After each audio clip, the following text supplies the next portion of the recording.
So yesterday we really spent a lot of time focusing on object-oriented programming, how to do that in JavaScript. We looked at two different ways, which is the old way of creating a function that we can call, like in this example, new fruit, and it has, let's see, name, seeds, color. So we can say apple, seeds is 5 and color is red, right? Which creates this object for us. We also learned that we have this new method that is available, starting with modern browsers in ES6, and that is to say, the class is whatever. It gives us a constructor function. This is the one that is actually being called when we run new whatever, and then we can put all of our functions that the object will have as a method or a property in here as well. But we were looking at inheritance briefly at the end of the day yesterday, and I wanted to just make sure that we really understood this model quite well, because there are a few functions that we did not cover. So right now we have class popsicle extends ice cream. You see that here? And so, with this ice cream thing, we were able to come in here and say var, ic equals new ice cream, and we could put in a name, Rocky Road. Right, flavor is chocolate, and the temperature is 0 degrees. Right, and so ic is that object. We have a getter. What we also have is a setter. Right, we were looking at that briefly yesterday, and when we first tried it, it didn't work. But what that lets us do is that we can have a private variable, like where we put in this underscore. This could be any word we want. We just choose to use an underscore here, so that name. So if we look at ice cream, for example, right, we see that it has a name. We can still set this manually with like ic.name equals something else. Okay, so now if we look at ic, we can see that name has changed. But these getters and setters let us hide some of that content away and let us do a little bit of extra stuff here, which is really kind of cool, right? So if we use ic.name, it's going to read whatever's in that name property, right? Underscore name. We can see here that it's returning underscore name. But you can see this extra example. If we set this, and we say ic.name equals, butternut, right? It's going to call, because it is a function, we can call extra lines of code. Okay? It's still setting that value, but it gives us a nice way to do some extra things if we wanted to. And we're going to take a look at this a little bit later when we dive into some of the other stuff. We see that our ice cream object, this class here, also has a function that says melt, right? So we can do ic.melt, right? And we can say it is frozen because the temperature is less than 0. If we changed our temperature to equals 10, right? We call that melt. It'll say it is melting, right? Because we've encapsulated all of that content inside of our object. Okay, but let's take a look at popsicle, right? So we said popsicle was another type of class that inherited all those behaviors from ice cream. So if we said, var pop equals new popsicle, right? It's going to inherit that constructor. So we could put in a name like bomb pop. Flavor is like berries, and then the temperature is 0, right? So pop, when we call the constructor here, it is actually running the constructor in ice cream to set all those properties, right? So it's got a name, an underscore name here. We have all the setters, right? So we can do pop.name equals bomb with gumball, right? And then we can also do, yeah, so this is still calling this function, this set function from ice cream, even though we know we're a popsicle, right? And so popsicle has this extra function that is stick type, right? So if we call that, it says wooden. Okay, now there's an important thing to note here. If we were to come in here and create a new constructor, and we just said, hey, a popsicle is, when we create a popsicle, all we need to do is provide the flavor, right? We know that all popsicles are the same. Maybe it doesn't need to have a specific name. So we just come in here and we say constructor flavor, right? We want to put in a flavor, right? If we were to do this right now, right, and we come in here and say this dot flavor equals flavor, right? This is going to throw an error, right? When we create var pop equals new popsicle, raspberry. It's saying must call superconstructor in derived class before accessing this. So because we've said that class popsicle is an extension of ice cream, if we want to change the constructor, we have to call the super constructor first, right? So we have to use this function that says super, and it's going to call new ice cream constructor up here. So we say super, and then we put in those things, right? So name, maybe we said popsicle, flavor is flavor, and the temperature is, we'll just set it to 0 for now, right? So when as soon as we do this, it's going to not error anymore, and now we can see that pop is a popsicle. It has, we set the name to be popsicle because that was what we passed to the super constructor. We specified the flavor as raspberry, and the temperature also goes in there. And so we could actually even comment this out, right? Because this super constructor is going to set that flavor that we're passing into it, right? If we type pop here, you'll see that, right? It still says, name popsicle, and we can see that name, even though it's kind of grayed out here, is our getters and setters. So we can do pop dot name equals bomb, right? So it used to say popsicle, but now it says bomb pop, right? So I wanted to make sure that this is pointed out to you, that when we are using extensions to our classes, right? So if we wanted to extend in this example, we have to call the super constructor, and it's just super, right? So just calling this once tells it to run this function up here, right? And we can even show this off, right? We can do console.log ice cream super is called, right? So now if I run var pop equals new popsicle, it is telling us that it's actually running these lines of code on down the list. Okay? Now, does everyone feel real comfortable on this? I want to, before we move on, I want to make sure that we really understand object-oriented programming like this, that we understand why we would use this, where we want to use this. I'm happy to spend another hour on this if we want to do some more examples. Maybe another real-world example would be useful. Yeah, I see Leah nodding yes. So one thing that you might do, right? We were talking yesterday about how we're going to use objects and object-oriented programming in environments where we want it to reflect something in the real world. So a great example is maybe geometry, right? So if we had, if you remember back to the last time you took geometry, you know that a rectangle is a shape that has 4 sides, right? A height and a width.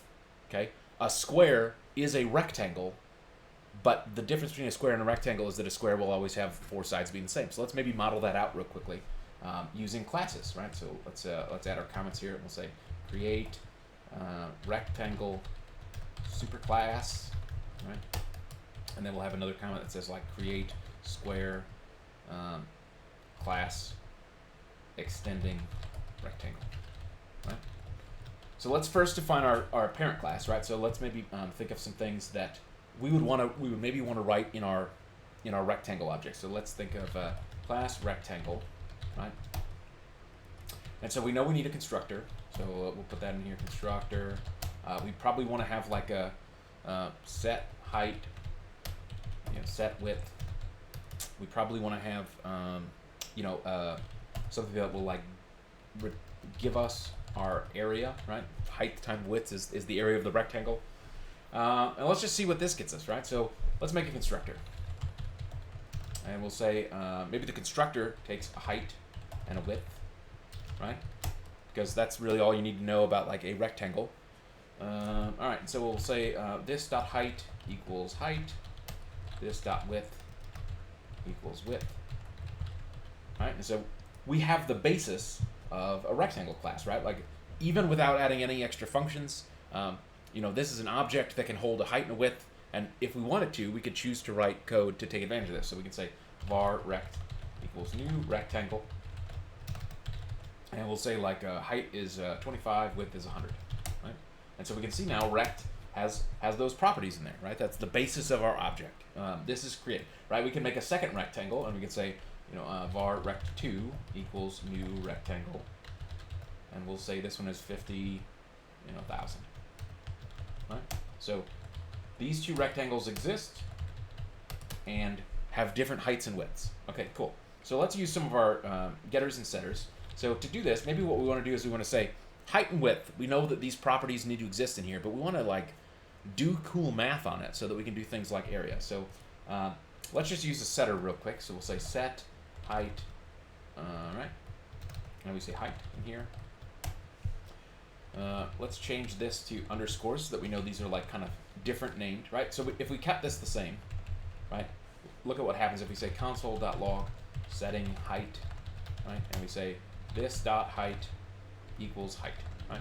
So that's kind of like your first intuition says I want to do this way. And the reason why we have to change the name here, hopefully will be apparent pretty quickly, right? So we say var rect equals new rectangle. We'll say 2550. Right? We're getting these crazy errors that says, oh, first you can see it's doing this a whole bunch of times, setting height, all the way on down, and then it says call stack size exceeded. But what's essentially happening is because we're doing this dot height equals height here, it's using the class's setter to do that thing, to then set the height again, which creates an infinite loop that is going to constantly be calling the same setter over and over and over again. So just changing this to this and changing this to this means that when we call set height, when we say height equals whatever, we are essentially calling this function and then storing the value in some private function or private value here.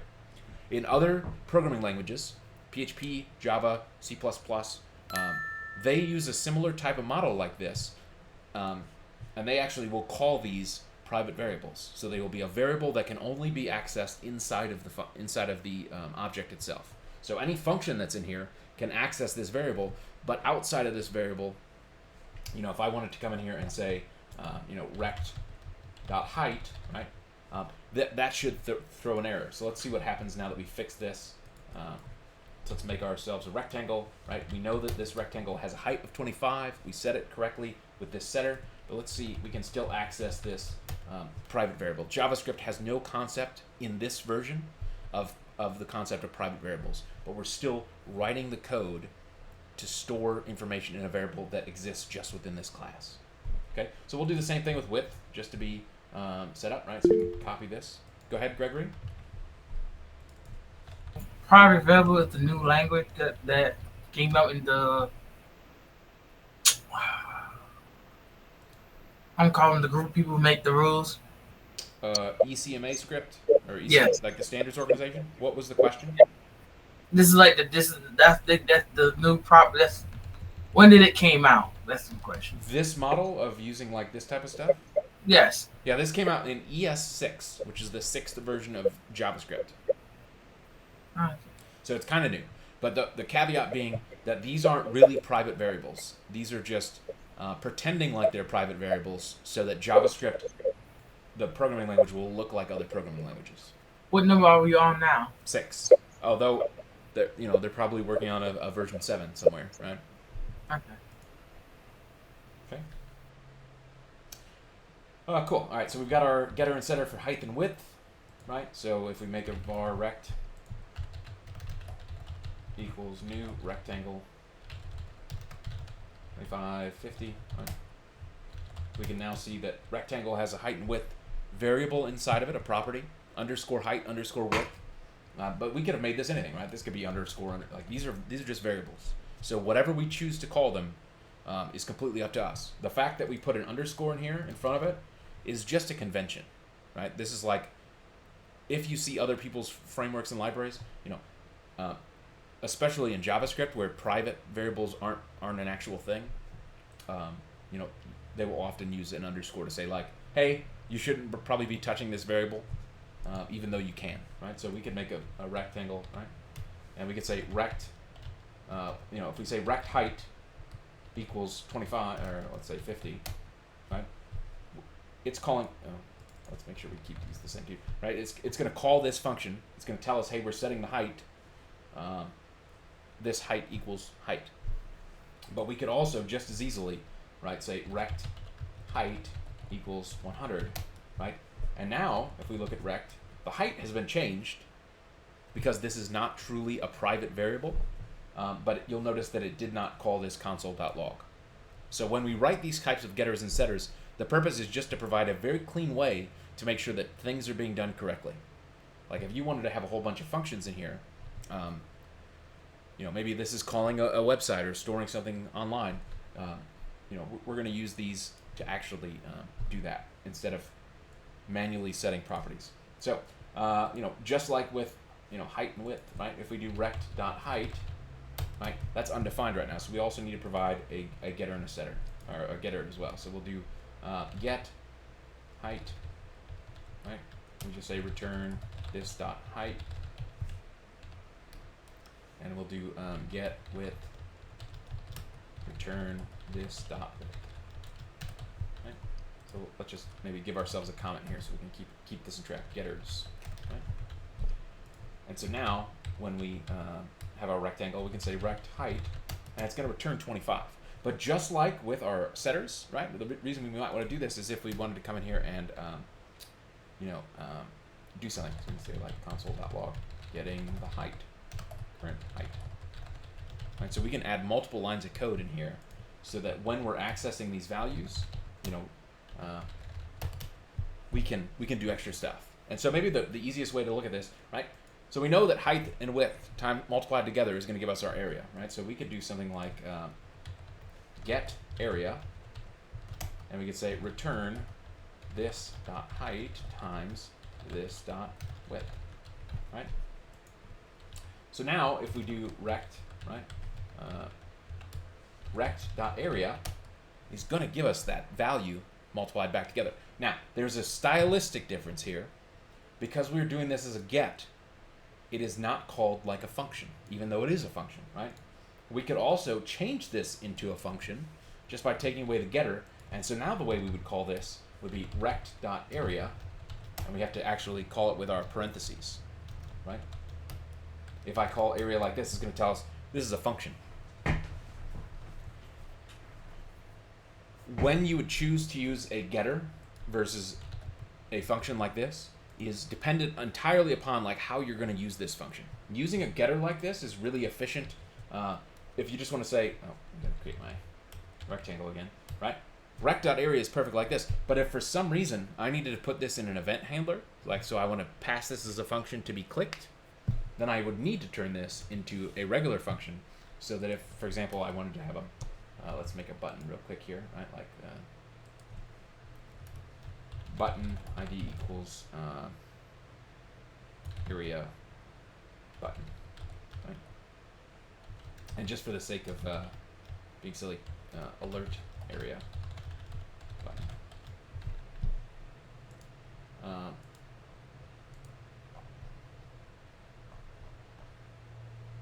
Do we have a click handler? Do we have a?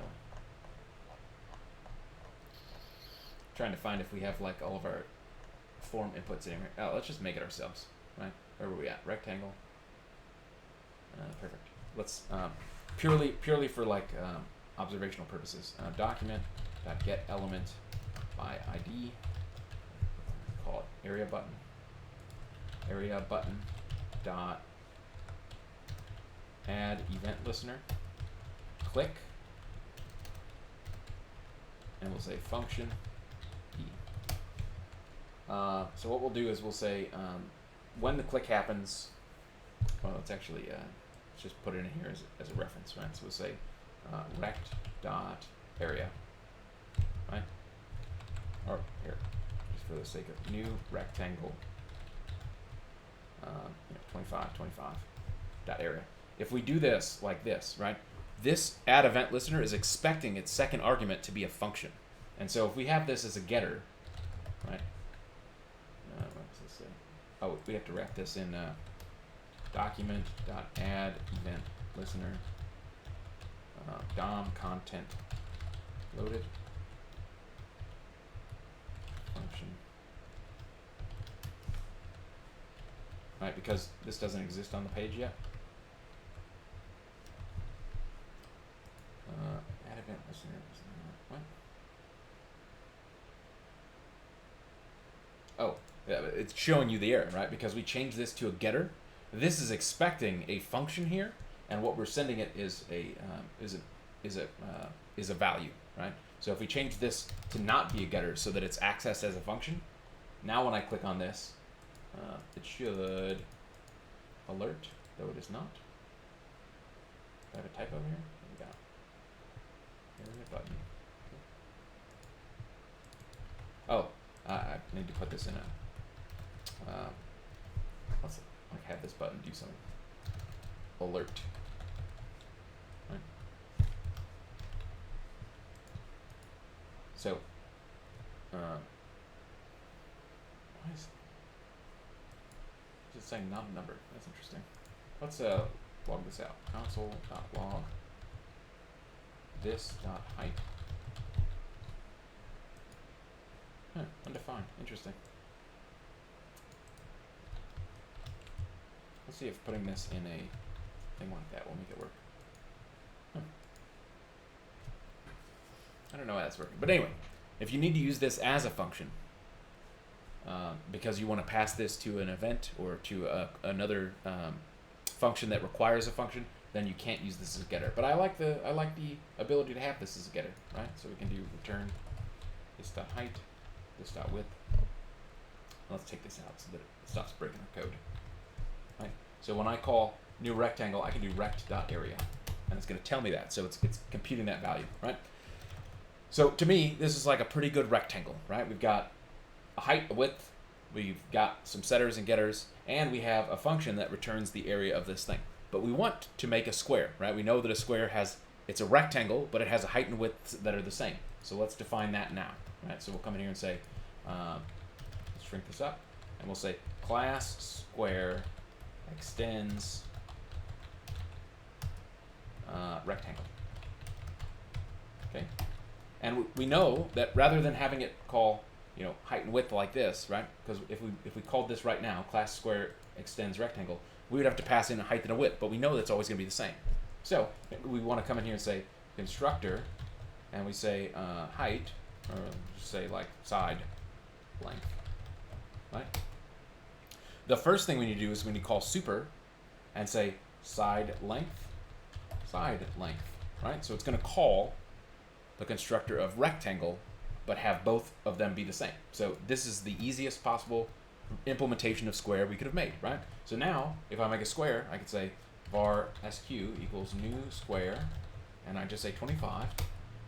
We can see that square has a height and a width, and we can see that if I do square dot area, it's going to give us 25 times 25. Now there's a problem here, right? I'm thinking of these are other things that we want to do, right? If I do square dot height equals 50, now we can see that our square object has a height of 50 and a width of 25. It's no longer technically a square. We've just made a rectangle again. So maybe what we want to do is we want to say set height, and we want to say this dot height equals height, and also say this dot width equals height. Right, and we'll do the same thing for set height, or set width, excuse me. And we'll say this dot width equals width, this dot height equals height. Right, so now, because we have this setter that was normally taking one value, it's going to set both of those at the same time. So let's make ourselves a square, right? It's got 25 sides. If I say square dot height equals 50, right, now we can see that both of them are the same. So we've got a square that expands with the correct ratio regardless of what size we put in here, right? We can do square dot width equals 30.25. Height is not defined. Oh. Set height is width. Yep. Up top. Thank you. Yep. The next one up. What about set height? That's width, height. What was the question? So in Line this one, 367. yeah. So this is exactly what we were trying to do, which was when we pass in a new height, we're going to set both the height and the width. And what we had down here that was throwing that error is that I actually accidentally typed in height. So height did not exist here. So it was right, but I was just off. I was right, but I was wrong. You were completely right in that I typoed the wrong value because it's hard to type and talk at the same time.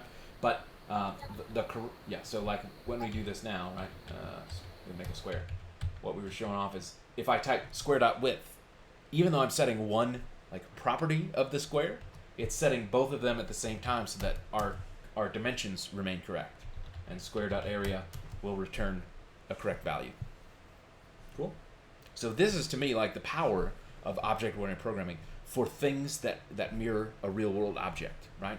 So we can define one super class, and we'll use the term super because that's the same name of this function that is calling it. Like this one class has all the cool functionality in here. We define our area, we define our height and width.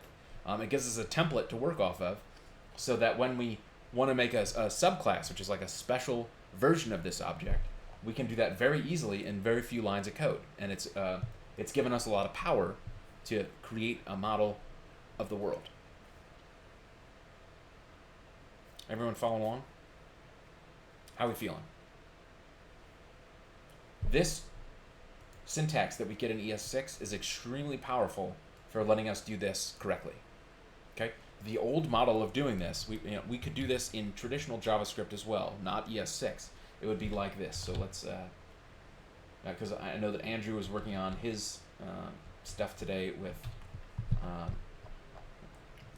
the same type of mechanism. So let's say we wanted to use the old model, right? We could do function rectangle, and it has height, width, right? And then we do this dot height equals height, this dot width equals width, right?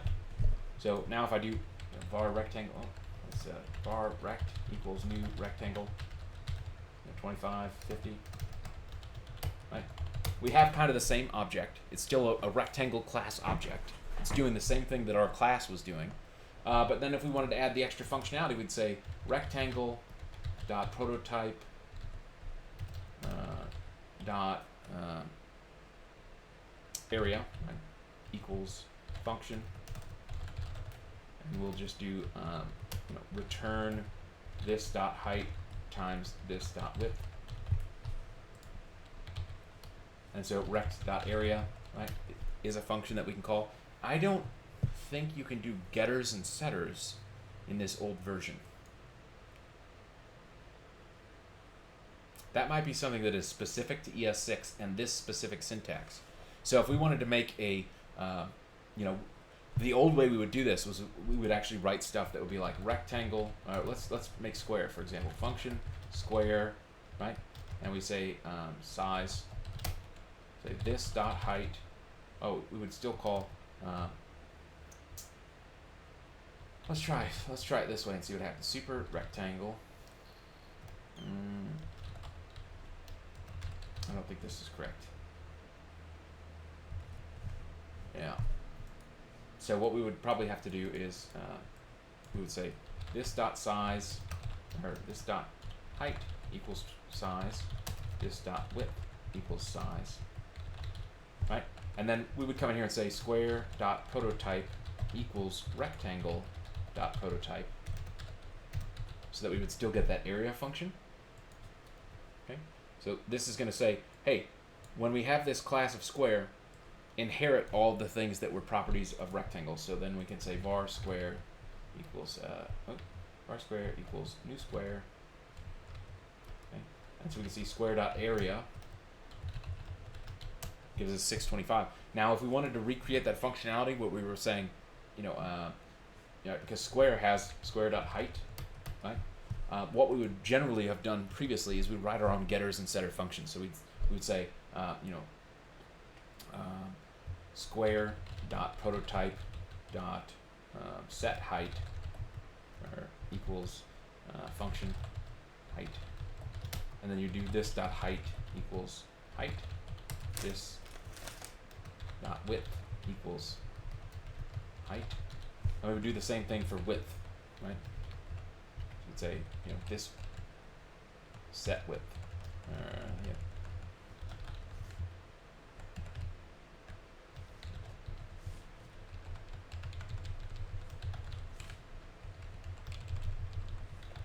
So that you get kind of the same functionality we're getting with getters and setters, but we've physically had to go and write our own functions. And then we have to remember, hey, don't actually set the parameter here. Use this function to do it, right? So we can see var sq equals new square 25, and then we would have square dot set height, and then we'd say 50, which is going to set both of them at the same time. So we can still get that same kind of functionality, But to me, this type of syntax is probably a little bit cleaner as like an object representation, whereas this is kind of like JavaScript craziness. Both are perfectly valid. If you're working on older browsers, you're going to have to use this model, but just be aware of the trade-offs and constraints that come with both. And if you're going to be doing this kind of thing, where you're writing your own setters and getters, I would still maybe even encourage you to like put these with an underscore, so that it's like not very apparent, or so that it's very apparent to future developers that if I've got a square in here, right, square.height is 25, but I know that I've got a function that says square.setHeight 50 that is going to do something completely different, right? Because if we were to go in here and say square.height equals 36 or 37, right? Now this is no longer a square. And we could do the exact same thing, right? So what else? Let's take all this stuff out.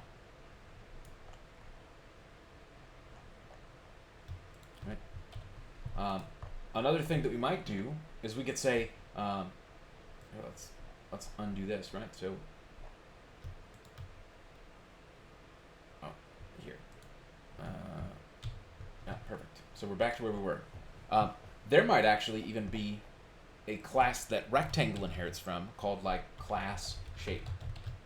Okay, that might be our base level class, and and then the class rectangle extends shape.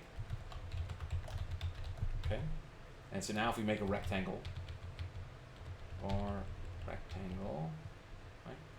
Okay, so we have to give ourselves a constructor, and we say maybe height, width. And we say, all right, good. Oh, we need to come in here and say super height width. Okay. But what we could do here is we can say, all right, a rectangle is two-dimensional. It can be a square, which is two-dimensional, but we can also have a class cube extends, or let's like 3D rectangle. I don't know what that would be called. Box. Let's say class box, right? Extends shape. And a box is going to have an X, Y, and a Z, right? So we would need 3 coordinates. And we can go on like this, defining our entire world of objects that extend from some parent class, right? Is everyone kind of tracking and following along? Cool. Are there any other examples or experiments we'd like to play with before we move on? I wanted to make sure specifically we spend a little bit more time talking about inheritance so that we can say, hey, this type of object inherits a bunch of its properties from another thing, and then even provide some examples of why you might want to write setters and getters so that we can do interesting things with it. And then super is the other function that we did not cover yesterday that lets you basically call the constructor of the parent. Okay. R squared equals new square. Right. If we look at square here and we explore this, right, we can see that the prototype of this square is the rectangle. Okay, and if we had another one, right, we can see the prototype of this is the shape, because we had that inherit from shape. And so we can have this entire tree and see where these functions are coming from. If shape had a, let's say, a toString method, right? And maybe it just says something like return this is a shape, right? If I have a square here, square.toString is a function that is getting to us from the parent object way up the chain. So we can nest a whole bunch of functionality like this. Forget who was saying it yesterday. Leah probably was. This is how you can start writing some code that's extremely complicated and tough to work inside. And so historically, when people are saying object-oriented programming is bad, they're pointing to examples kind of like this, but more extreme, where at the very top here, you've got something that's nested like 40 or 50 things deep, and it's hard to even know where to navigate to say, where did this line of code come from? How does this square have a toString method? It can get complex, but to me, this type of thing that we're looking at here, a shape is the parent object. Maybe it has a few different functions. A rectangle is a type of shape. A square is a specific type of rectangle. That type of representation will mirror the real world closely enough that it's important to be able to learn how to do that in code. Cool?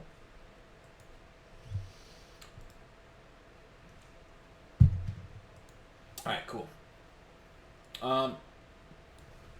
Next, we're going to talk about asynchronous versus synchronous. And this is really, we're going to spend quite a bit of time today talking about this and exploring how this has been used.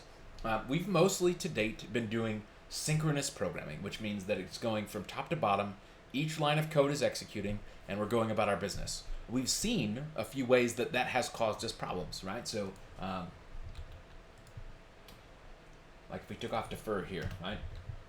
Taking off defer means that this JavaScript is executing before the HTML has loaded. And so we've learned that we need to go in and we have to create an event listener that says, wait for the page to load before we start attaching ourselves to buttons. I don't know if we have any event listeners on here that would cause this to break. Yeah, so we can see here that on line 420 whatever, 426, right, because we took off defer, this is trying to give us our welcome message that we were writing yesterday, but this element doesn't exist yet, right, because this code is synchronous. It's running in order as it goes. Asynchronous is this is going to run at some time, and we're just going to watch for that happening, okay? So examples of this would be when we start communicating with servers, right? We're going to make a request to a server. At some point in the future, the server is going to respond back to us. If we were writing a line of code, right? If we had code in here that was like this, let's change this back to defer so that we're not broken. Defer, right? All right, so if we had this kind of flow, and I'm gonna do this kind of in fake code, right? It was like page loads, right? We click button. What? Gamepad button. What is that? We click button. Sends request to server. Okay, and then server responds. Print message from server, right? The problem is the way we're going to write this in code is, well, the page is loaded, we click a button, so that's us performing an action. Maybe it's calling a function. That function says, hey, send something to the server. The server may or may not respond, but if we're saying, hey, the next line of code is print the message from the server, that response hasn't come back yet. So traditionally, we've dealt with this really just one of two ways, right? So the one way that is not best practice is that we can stop all execution on the page and say, hey, force this to be synchronous. We're going to literally wait until a response comes back from the server. A great example of that is alert, right? This is completely asynchronous, right? And so we can show this off by saying console.log hello world, right? And we'll say console.log hello again, right? And if we put an alert in here and we say alert message, right? And we load our page here. Where's our console? Oh, so big. All right, perfect.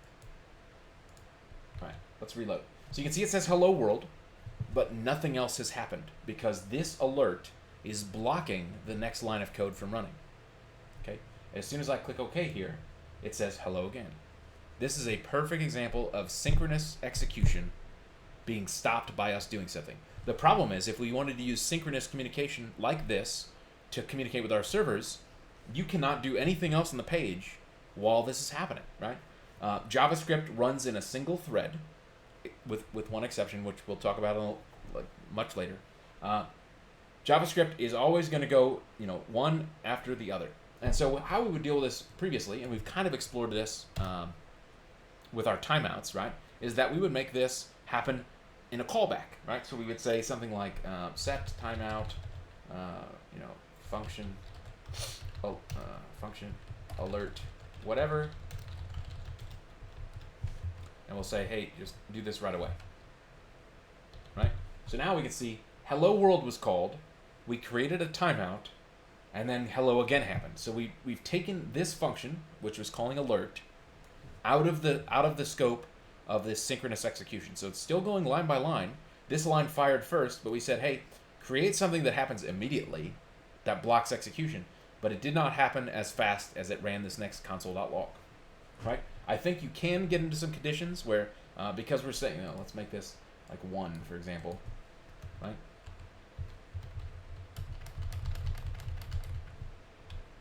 Let's maybe just, 10. Let's just see if it stops somewhere in here, right?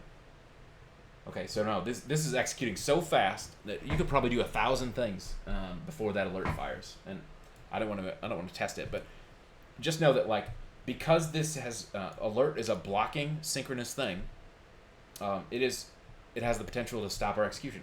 So this is an example of what would be called a callback, right? A callback is just a function that fires at some point in the future because we've done some execution outside of the scope of these things, right? So when we start dealing into servers, which we're going to do in like really the next hour, we're going to be using callbacks originally as our way to do this. And then the other method that we're going to look at later today is a relatively new thing called a promise. But we really need to understand that we understand the difference between synchronous and asynchronous. Does everybody understand that? Estrella, you good with synchronous, asynchronous? Gregory, everybody's? Synchronous means it's one at a time and blocking. Asynchronous means that it's sometime in the future and hopefully non-blocking. Okay. So some of our callback, so set timeout is a great example of a function that uses a callback, right? So this would be a callback. It's saying, in the future, execute this code when something has happened. Is there anything else we want to talk about? No, I think we'll cover that when we get to it. One of the problems with callbacks is that it has the potential to make your code extremely messy and difficult to follow. When things are asynchronous, right, you can imagine a scenario where we've got a very complicated app. Maybe it's Leah's excellent poker app, right? All kinds of things can be happening behind the scenes. Players can join the table, right? They can sit down and be ready for the next hand. So we need to watch for people joining and leaving if we're doing like a multi-person poker game. We can be looking for a player when it's not my turn. We can look for the player making a move, right? So that's an event that can happen outside of our control. We can look for, someone folding if they say, I don't want to play. There might be chat messages that we want to watch. So we're going to be watching and observing all kinds of different events that are going to happen at a bunch of different times. And so if we're writing our code to have those functions specifically to give us those event updates and do something, process them, we can get very messy code very quickly because we've got functions that are executing at any time. So, even as we've been building stuff together here, we kind of try to structure it logically so that it makes sense from a reading perspective, so that I know, hey, when this happens, it's probably going to be, when we were playing with our user object yesterday, get games, save scores, login. We were trying to structure this in a way that made sense from the flow of the object. But when we start thinking asynchronously, and we know that we're going to be tracking a bunch of events that could be happening at any time, we have the opportunity to have our code become very unstructured and very cluttered. And that's known, you'll hear it referred to colloquially as callback hell, right? And that just means like, this is a big mess of spaghetti code, events are firing all over the place, and so we have to go out of our way extra hard to not have that happen.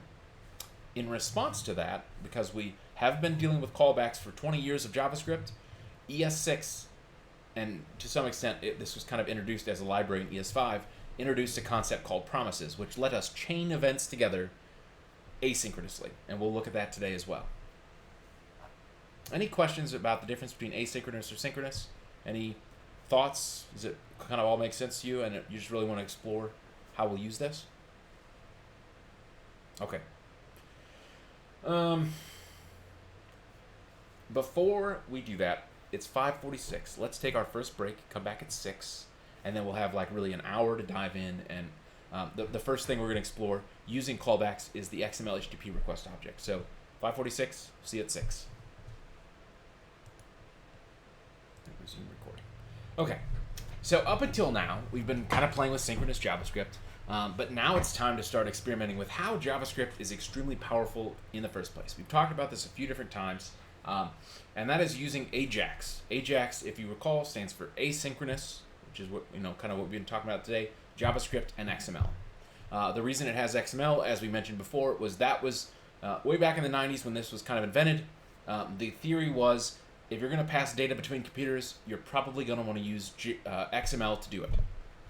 Since then, we've all gotten older and wiser, and we realize XML is painful to work with. We prefer to use JSON, or in some cases, just straight HTML or straight text. But AJAX was originally from an older, simpler time when we didn't know any better. And so the name has stuck. If you were ever going to use XML for whatever reason, maybe you're connecting to a bank or an API that is providing XML, there are methods to continue to use it, right? So you can still write JavaScript to walk through an XML tree. It's going to feel very similar to some of the DOM traversal stuff that we did when we were looking at like next child and check children and child nodes and all that stuff. That is how you interact with the XML. And as you know from doing the HTML stuff, it is easier to just let's not like, just like we've been using as an example in HTML, we don't want to like deal with our list of elements by constantly going through child nodes. It's easier just to say, get me the element by ID and do something with it. One of the benefits to AJAX and this concept in general, and really why it took off, is that we don't have to reload the page every time we make a request, right? When we've been building our different pages, in previous examples, when we've got a list of menu items, we click on the menu item, we don't necessarily want to go to a brand new page. We want to keep all of our navigation the same, but just change out some bits of the content. AJAX really provides us the capability to do that in a way that is easy to work with, easy to write code to support, and easy to maintain. It's also very safe because browsers since the mid-90s have been able to support this object, and it's even easier to work with now than ever before. So this is one of the things that it's like a newer web technology that has extreme browser support from top to bottom. So it's a really good way to build products and apps. Now it's important to understand that when we're making a request to a web page, like so when I load this page, we got little code bits here. We're making a request saying get index.html from the server 127.0.0.1.5500, right? So that's the port. It's the same as when we say, hey, give me google.com. Google is a server listening on the internet for a GET request, and it's responding with an HTML page. When we use AJAX, or specifically the XMLHttpRequest object, we're basically telling JavaScript, hey, make that same request for me to whatever server, and then let me do something with whatever content comes back. So we're basically emulating some of the techniques that the browser is using already behind the scenes. It's important to note, we've kind of talked about in the context of forms, that most of the time you're going to use get or post. Post is for like sending variables, it's posting data. Get is really intended to be like, I'm going to fetch data, but there are a few other verbs. Right? A verb is like an action. We have put and delete. Put is really intended for like updating a single record, and delete is intended for deleting a record. Now, I should caution you that while these are the official verbs of HTTP, HTTP stands for Hypertext Transport Protocol. That is the communication mechanism that we're talking about here. Browsers only ever really implemented get and post originally, and so these are the ones you're going to see most often. Okay, some APIs and some frameworks will encourage you to use put and delete, but most of the time we'll use post for anything that is going to change a value, and get for anything that's going to just return a value. So oftentimes you'll say post, and then you'll say like the action is delete record, right? So rather than using delete, which may or may not be supported by your server of choice, right? If you're using an older web server, it might not even know what to do with the word delete, and so if you send that along, it could potentially break. So most of the time we're going to use get and post, but be aware that put and delete also exist. And then as we're making these HTTP requests, right? If we make a request to index.html here, the server has a status of 200, and 200 means, okay, here you go, here's the content you asked for. But there are a few other statuses that we want to be aware of and check. There's a whole bunch of them, really. So we can look at like HTTP status codes, right? There are a ton that formally exist, and they're broken down by category. So 200, okay, this is like, here's your page. 201, right, if we were using a put and we were creating a resource, you might respond with 201, this has been created. 202 is accepted, right, and you can see this like, we've received the request, but we haven't done something with it yet.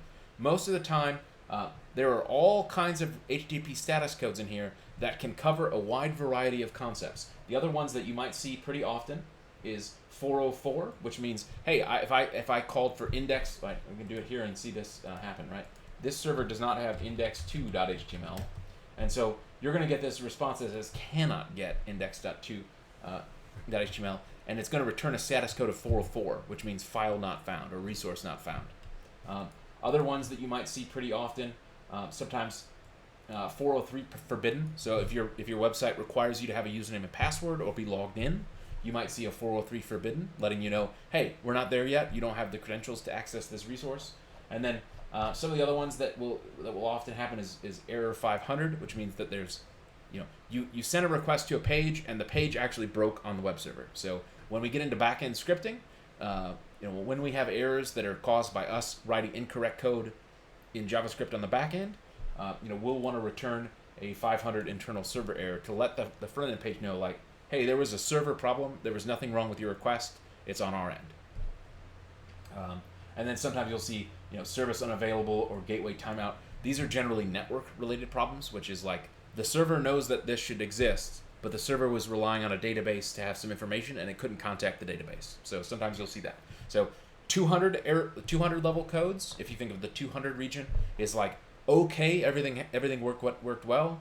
The 400 region is like either we couldn't find the file or there was a problem servicing your request, and then the 500 is for like actual errors, where it's like we can't even begin to process this request. Okay. But how does that work in relation to XHR? Right. So let's turn off some of this nonsense that is alerting. Let's take this out. Right. Perfect. So now we're no longer alerting. Okay. So let's use this. Let's make a button in here. Right. Let's say we'll leave this button because we wrote some code for it. Let's say, all right, we're on our HTML page, and we want to make a button that when I click it, it's going to load some content somewhere. So let's say button ID equals Ajax button. All right, and we say do something in Ajax button, and then we'll make right below it div ID equals results area, and we'll maybe give it a style, a border 1px solid black, right? And we'll maybe say like padding 25px, right? So we should have, and we'll put something in here. We'll say like default content when page loaded. Div. Perfect. Let's give ourselves a little margin here as well. Margin 25px. Right. Cool. So we got this div here. It's empty. It's got a little bit of content in here that we put in here. But we've got a button here. Let's give ourselves a couple line breaks. BR. All right. So if we're in here and we wanted to make this button do something, right? We would come in here and say document.getElement by ID Ajax button. Right, is that what we called it? Yep, perfect. All right. And we say add event listener, click, right? Do something, right? So we got E, right? So we know we want to do something. Fetch some resource and put it in the div, right? So how do we do that? The way we're going to do that is with the XMLHttpRequest object. Okay, so in this case, the way we create this is we're going to say var xhr equals new XML HTTP request, and it's just like this. So we create an empty object. Right, we can do this down here as well. We can say var x equals new XML HTTP request. Right, and so what this X object has is a whole bunch of properties that let us make requests to servers. It's got a whole bunch of on functions in here. And we know from on, right, generally that means we're going to have this be some kind of event. But primarily, how we're going to interact with this is we're going to, let's just take a look at the very first way we would do this, right? So we were talking about asynchronous JavaScript previously. And so, the old model of doing this was we'd say xhr.on ready state change equals function, right? And so every single time something has changed, right? Because this XML HTTP request object has a state, we're going to do something with it, right? So kind of an easy example of this is we can just, first off say this dot ready state. We'll log this console.log this dot ready state, right? Just to explore this, and then we make our request by saying xhr dot open, and the first parameter is the method, right? You can see up here it says the method, so we're going to either put get or post, or we could put or we could put delete, but let's just say get for now. And then the second argument is the URL, so we're going to say let's call this ajax.html. So right now this is going to return false for us because we don't have this page in our project, right? This server does not know the Ajax thing exists, right? And then we can do xhr.send, which actually sends the request out, right? So how we have this structured right now is that we've got a button right here that when I click on this button is going to create a new XMLHttpRequest object, and then it's going to create a function that we're going to use as a callback, so that anytime the ready state of this this XHR object changes, is going to change a couple different times, and which we'll see as soon as we click this, it will log that to the console. So we're going to define our callback function here. Then we're actually going to make the request. We're going to say open up this file. This could be a remote, this could be something like google.com, right? It can't be google.com for a reason we'll talk about in a minute, but this could be any URL you have access to request from your browser. But in this case, we're going to say ajax.html, and then xhr.send actually sends that request. Okay. So if we save this now, and I click this do something in Ajax button, we can also watch this in our network tab while it's happening, right? So I can say do something in Ajax, and it's, oh gosh, we're so small here that, yeah. So you can see, hey, it made a request to ajax.html. It's showing up as red because we know that file doesn't exist. And if we look at the console, we can see, the ready state was 1. That's what it starts with. Then it makes the request, and it says 404 not found, and then it says 234, right? And each one of those things, each one of those ready states equates to a specific time of event, right? Like, so let's look up XMLHttpRequest ready states, right? Because I don't remember what all, yeah, so 0 is unsent. So as soon as you create this, it will be 0. Open means open has been called. When we send 2, send has been called, but the headers and status aren't available yet. 3 is that it's loading, right? So as long as the server is sending content back to us, it will be in a state of 3. And then when everything is complete, it'll be 4. Okay? So we can kind of see here, 1 was that, right? We got 1 was we called open. 2 was, it tried to send the request, but we got the 404 letting us know that this page wasn't found, and then so on and so forth, on down the list until 4 says it's complete. So we could, in here, by just checking ready state alone, without even worrying about the status yet, we could just say on ready state change, instead of console.logging at every step, we could say if this.ready state equals 4, right? Console.log request complete, right? So this is asynchronously happening behind the scenes. So now if I click do something in Ajax, right, we're still getting our 404 because the page doesn't exist, but when the event has been finished, it is firing. Now, we got a problem here, right? This is a 404. And so we're probably also going to check the other property of the thing. We're going to say and this.status equals 200. Right? 200 we know means okay, this has been a completely successful thing. So we can come in here and say do something in Ajax, and that never fires now. We could also check, we can say else if this.ready state equals 4 and this.status equals 404, right? That's our file not found status. We can say console.log this page does not exist. So now when I click this button, we're still going to get the warning. That's coming from the browser. This is Google Chrome helping us out. But we're going to see this page does not exist. Okay, so let's make that page and let's have it do some stuff. Right? Let's come in here and make new file. And all we need to do is just make ajax.html, make it so that it exists, and we can put anything we want in here. We can say like h1 hello world. Right? So this doesn't even have to have full valid HTML. Right? If I go to this page right now, right, ajax.html, I'm doing a GET request to this resource, and we can see that the source code of this page is just hello world, exactly what it says here. But here, right, when I click this now, we're seeing request complete because the file exists. Okay. This ready state change function that is looking for this every single event along the way where the state has changed. It goes from 0 to 1. We can come in here and still show this off, right? We can say console.log this.readystate, right? And so when I click this button now, you can see 1, 2, 3, 4 request complete. And you can kind of see how the asynchronicity of this is allowing us to have some really powerful stuff here, right? We might be making an AJAX request to something that has to fetch 1,000 records from a database, and that request might take 3, 4, 5 seconds. We don't want the page to stop working while we're clicking this, but we want the results when they return to let us know that it's time to process them. And so this type of callback, right, is letting us know that we've said to the browser, hey, when this event happens, call back to us so that we can go and handle that request. Okay, so let's do that right now, right?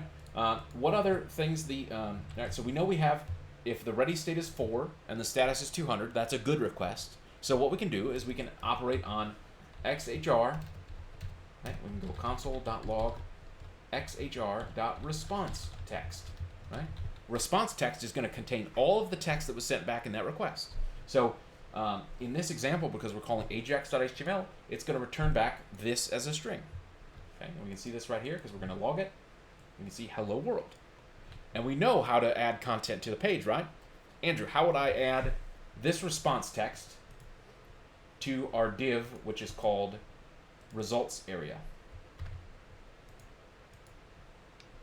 You could do it with inner HTML or inner text. Yeah, perfect. Let's try that. So let's do inner text first, right? Document.get element by ID results area dot inner text equals xhr.response text.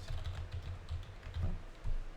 So I'm going to click this, and we're going to see hello world pops up in here, exactly like we made a request to a remote server, in this case our local server. We took the content that was sent back and we put it in the page. Now, this kind of, to me, gets to the crux of why XHR and why this specifically was like XMLHttpRequest, is because XML, or excuse me, HTML is very similar to XML, right? We used to just send web pages back, and we would, rather than processing this, we would say the inner HTML equals HTML response text, so that it shows up on the page perfectly styled and ready to go. Right? Do you remember when we were building like a to-do list and it was returning back, we had an array, right, perhaps, and we have to create a whole bunch of LIs, right? We can have, when we start learning how to write stuff on the back-end server, right, we can have all of our HTML come back from the server fully formed. So if this was pulling from a database, it could be like to-do list item 1, right? Let's just copy this so I don't type a bunch of times, right? Right? And let's wrap it in UL so that it's correct. UL. Right? UL. Right? And so now when I click this button, you can see that this has been fully rendered and placed on the page correctly. But the cool thing is, I've never left this page. And so if data is changing behind the scenes, right? To-do list item 2, right? I've added more stuff, right? Or some other, I click save here. Dang it. Which, yeah. This is the browser doing this. Let's see if I can turn this off real quick. How do I, where's that extension that's auto update? Installed. Live reload.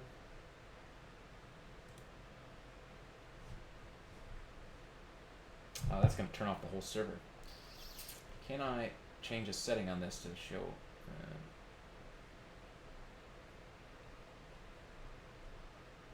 Okay. Well, let's just do this outside of our stuff, right? So we've got this code here, right? I click do something in HTML. I'm going to open up actually like Notepad here, just as a super easy way to show you this working, right? So I'm going to open that file. Where's it at? CBC 12. What do we call this? Week 6. All files. Right, so I'm going to open up this. This is that same text file, but I don't want it to live reload. Right? I can come in here and put in like list deleted. Right? And that live server plugin is looking for file changes in the entire project. Okay, let's make a new live server. Check this out. We're gonna do something kind of wonky. I'm gonna open up another server. Let's open up this one. Oh, let's do it in a new window so we don't lose our stuff. New window. Open folder. CBC 12. Let's see.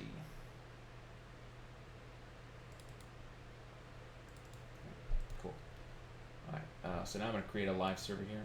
Open live server. Right. So I've got this server running as well. I'm hoping that I can put a file on this server that I can copy. I'm going to copy that whole file. And this is purely just to show off like the power of this, hopefully, in a way that you can. So this is port 5501. You can see we have ajax.html here. Right? So what I can do is hopefully copy this into our existing project. Oh, that's the wrong week 6. Good. Right? And so instead of saying ajax.html, I'm going to put in the full path to that other one. Right? So this is second server. And so hopefully this live reload plugin won't kill us when we change that file. Let's open CC12. If this doesn't work, we'll just move on because I think you guys kind of get the idea. But Ajax. So I click this. Right, the button exists. The page hasn't reloaded, and if we come in here and say li something else, save. Yeah. So that has made that request, and if we look at this in the console here, right, you can see it made the first request when I clicked the button, then it made a second request when I clicked the button, and it updated all the content, right? And so if we didn't have this silly live reload plugin installed, like this is how you're going to write JavaScript to take advantage of like updates on the server. And you know the way you might actually do this in the real world. One common example when like Leah's poker game or blackjack game, for example, it had multiple players, right?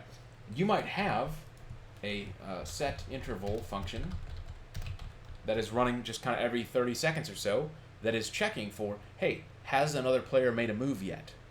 And it's going to be just sending an XMLHttpRequest request to say yes or no. Cool. Now. This is using HTML, right? This way is kind of tried and true. We've been doing this for 20 plus years now. This is saying the page that I'm requesting is going to return some snippet of HTML, and I'm just going to shove it right in the page. But what's probably more common these days, especially when you're starting to work with JavaScript or when you're starting to work with APIs, oftentimes what I think you'll see is that you'll actually probably have, let's just make this, some API.json, right? And so this will just be some element in here that says like success, just valid JSON success, true, right? And maybe it's gotta make this double quotes for JSON, and maybe it'll say like weather, or maybe temperature. Temp is 100 degrees. It's super hot outside, right? And so most of the time this will actually be probably something like API.json. It's going to return JSON to us that we're going to have to turn off this set interval that I was using as an example.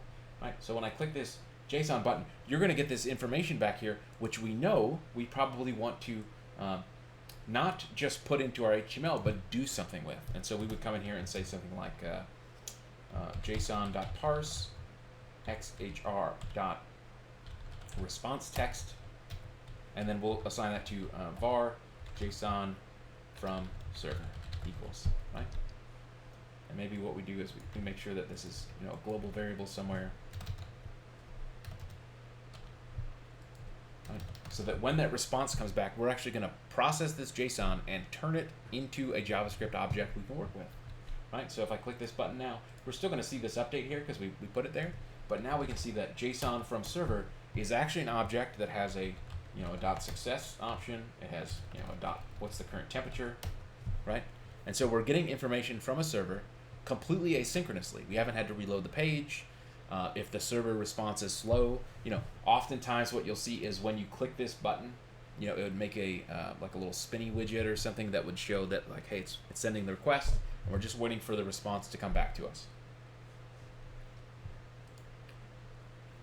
Any questions about any of that?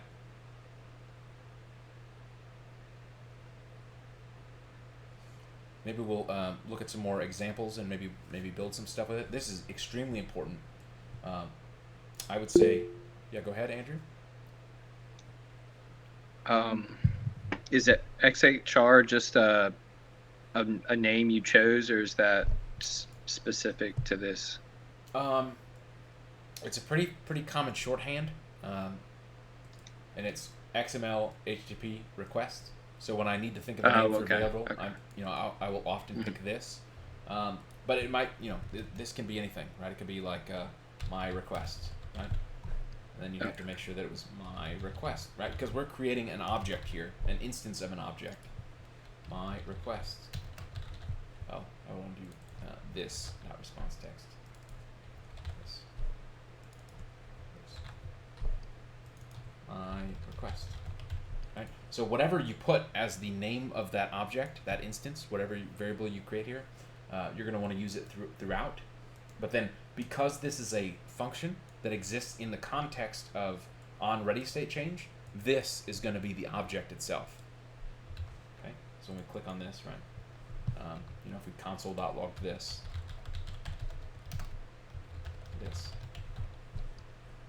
right? We're going to see that we have this XMLHttp object, and it's got all this stuff in here, right? It's going to tell you the status. That's whether it's a 200 or a 202 or a 500. If there was a server error, when we were, if we put in a website that doesn't exist, right? And we click this button. Well, shoot, I need to put this outside of our success thing, right? So when I click on this button, right, you can see that the status is 404 here. That's what the server is telling us. Hey, you made a request to this file. This file does not exist. Okay. And there's some extra stuff in here as well, like status text, not found. If this was a file that does exist, it's going to say OK in here. And so when I click on this, it will say, status is OK. If this was a server error, it might say internal error, or it might say server error, something like that. You can't really rely on this status text because each server is going to, at times, send different content back here. The thing that is going to be the same across servers is this status code. With credentials, this is a great example of if you were logged into a website, you've got a cookie that says I am Eric.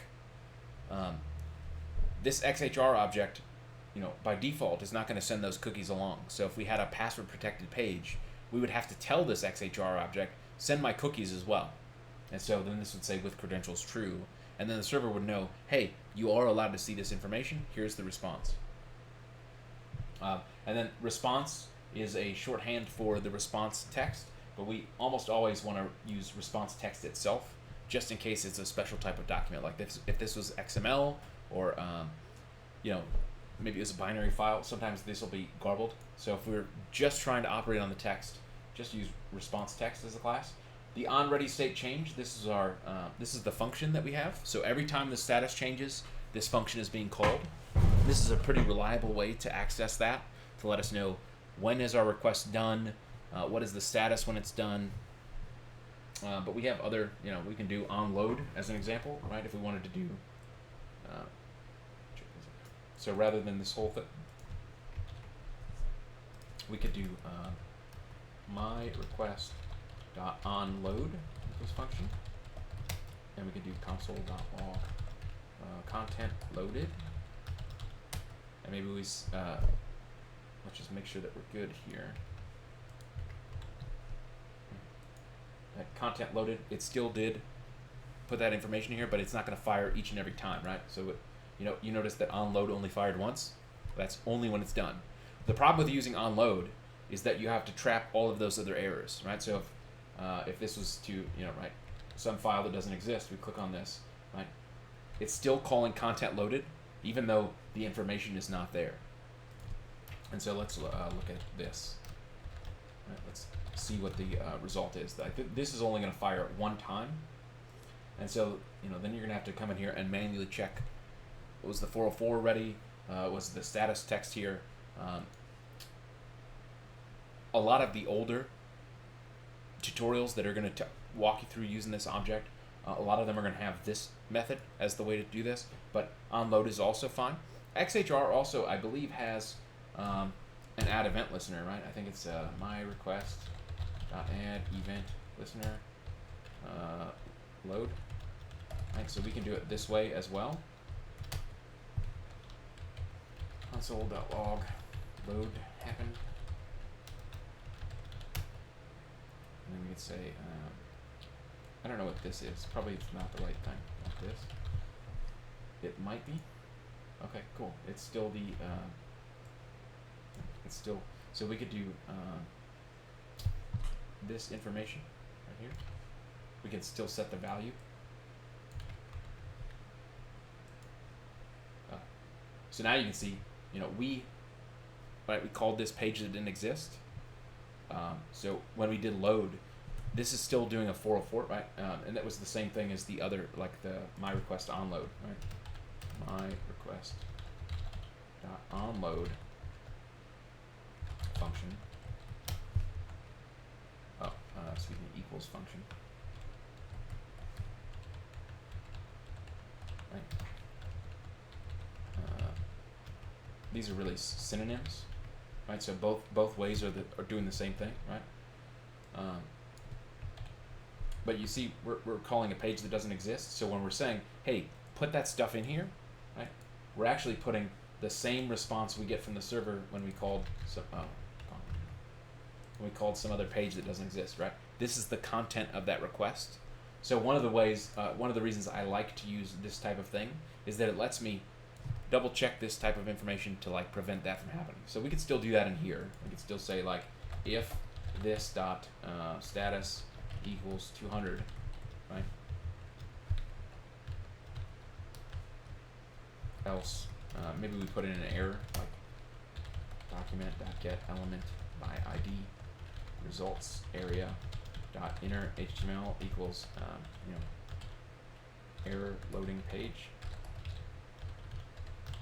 Right? So rather than relying on that server, we could still update this ourselves, but we're just responsible for checking. Whereas this model says, hey, I'm going to fire every time something is changed.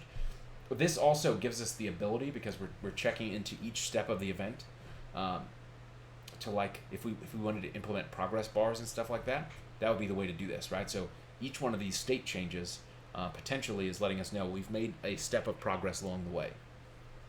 Whereas this is just going to fire the one time. This is a once and done. What other things do we have here, right? We also have my requests dot on load end and load start. We also have an on progress. I've never used this one, but let's just check this out and see what happens. Console.log progress has happened. Right, this might be a good way to tie into progress as well. Yeah, so it says progress happened. Let's change this back to a page we know is good. API.json. Yeah, so progress happened before load happened.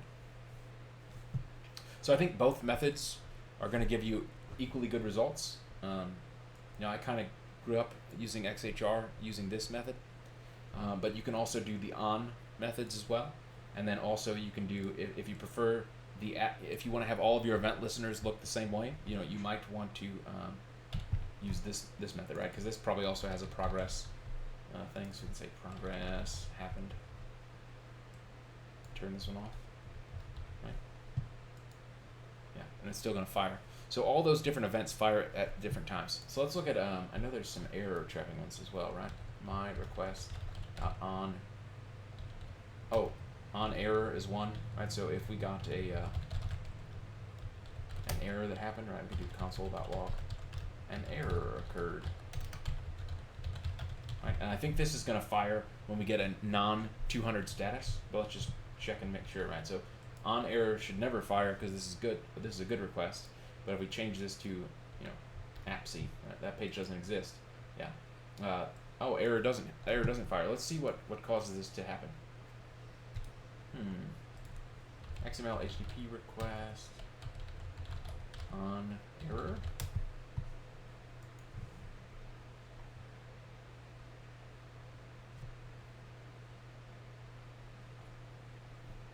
What causes it to fire? Oh, if it's an error at the network level. So like, if our computer was offline, this might fire. Interesting.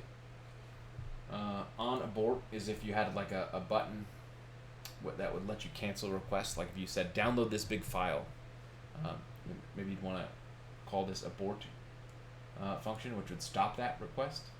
And then let's see if on progress gives us some examples of how on progress do something. Oh, it's periodically called. So if you're doing something that was taking a long time, this would fire a couple different times, and I don't think it will tell you. Oh, there's it has an event object that we can pass to it just like our other event handlers, and so it can tell you. So if we had a 5 megabyte file that was being transferred and it was going slowly, right? Like it will tell you you've loaded 100 megabytes of 500 megabytes. So you could build a progress bar with this type of function on progress, and we can also call this, the traditional add event listener way. So these on functions are just shortcuts for event listeners that exist on our object. Okay. The same way that when we're doing these on click, but like on click in here, that's the same type of thing that is shorthanding to add event listener click. Right? Any questions about this?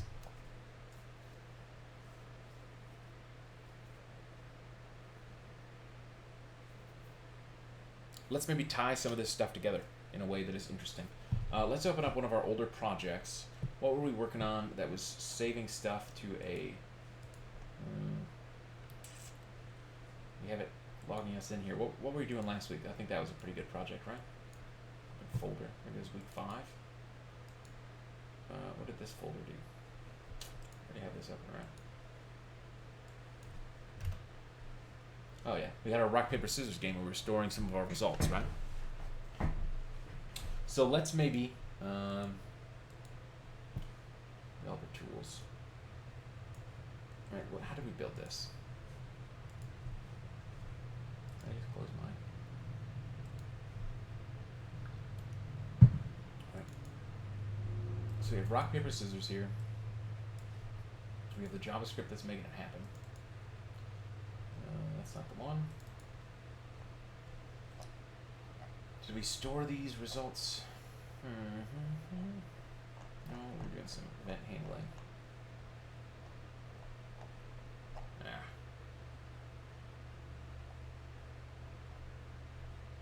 Do you remember the project we were working on that was setting values?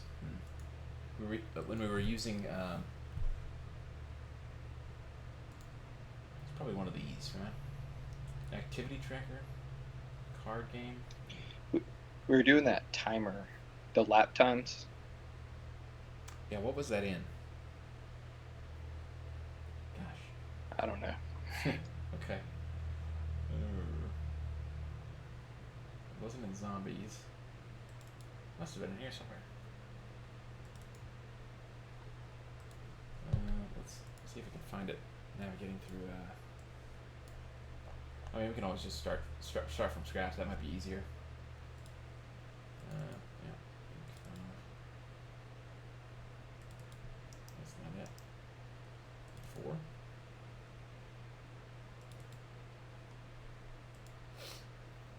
Nah, that's not it. All right, let's just build one. We wanted a lap timer, right? Was that what we were doing? We were tracking. Yeah, where was that? That was super fun. Dang it. I want that game back.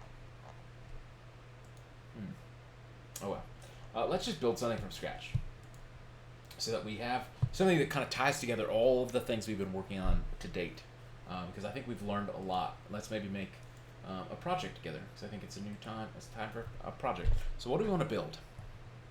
Any ideas? All suggestions are good suggestions.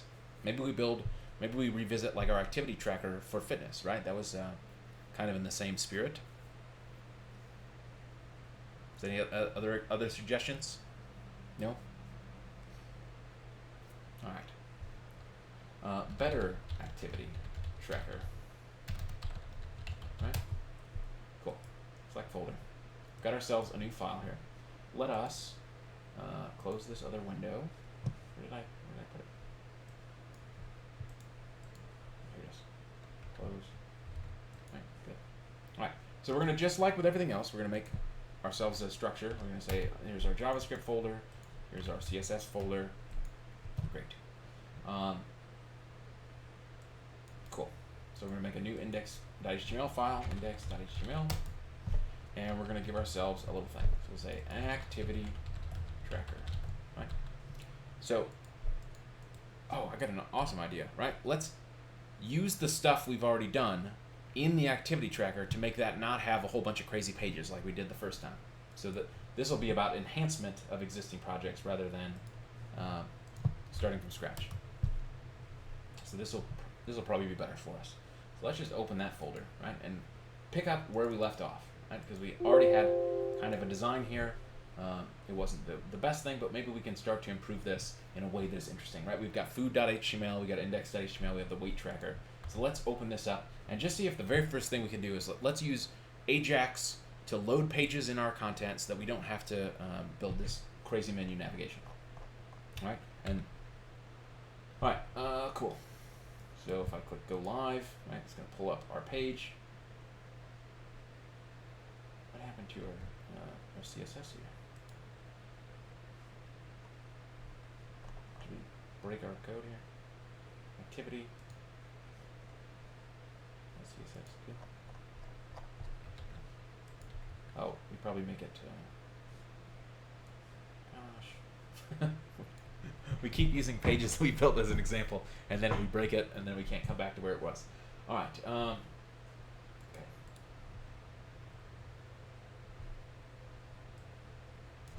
I think it was this stuff we put at the bottom that broke things. Yeah, so we got our menu back. Right, we were trying to make it a little bit more responsive and use grids. Okay, so we've got an activity tracker page, a weight page, a food page, right? These pages exist. We made them as menus. We like the way this one looks, but when we get into these it kind of breaks. I don't want to fiddle with the design just yet, but let's maybe make it so that instead of when I'm on the index page, right, we've got this main content block here that is interesting. So let's change all of our other pages to load these differently. So we're gonna maybe make a folder here that's called like page templates, or let's just call it templates, right? And so instead of index.html having all this information, this will be our main content here, and we want to keep it like we've got our tracker here. We want everything that's in this section to be loaded with Ajax, right? And so I think we had perfect. So let's take all this out, right? So we've got kind of our page here. Everything's good. This was where our list of information went, right? So we had li, I did a weight lift, right? Okay, cool. So that's what our page is, right? This is the framework of our page. Let's take off all these borders that are in here. Let's leave that. That's good. Where do we have our border? Border 1px solid green. Let's take this out. That's adding all of our things. Great. Oh, make this like that. Here, this. Okay. So this is where we're at. But we do probably want to put a border around our section. So we'll say section. Instead of ID tracker, we'll say ID equals app. Right. So we're going to say anytime I click on one of these menu items, this app content is going to be replaced with something else. Okay. And so the very first thing we want to do is we want to take this, we want to make our first app be in our templates folder, and we'll just call it new file index.html. Let's call it activity.html, and we'll just call it HTML for the purpose of this thing. And it's just a stub of content that we're going to insert into the page. So if we save this, we load our page, there's nothing there, right? But what we can do is we can come into our JavaScript, which is right here, and let's give ourselves some structure. So we'll maybe have event listener, right? We're gonna have our event listeners, and we're probably gonna want to right? We know we're going to want to do document.get document.add event listener DOM content loaded, right? So don't fire this until until the page has been created. And so we're going to put all of our things in here.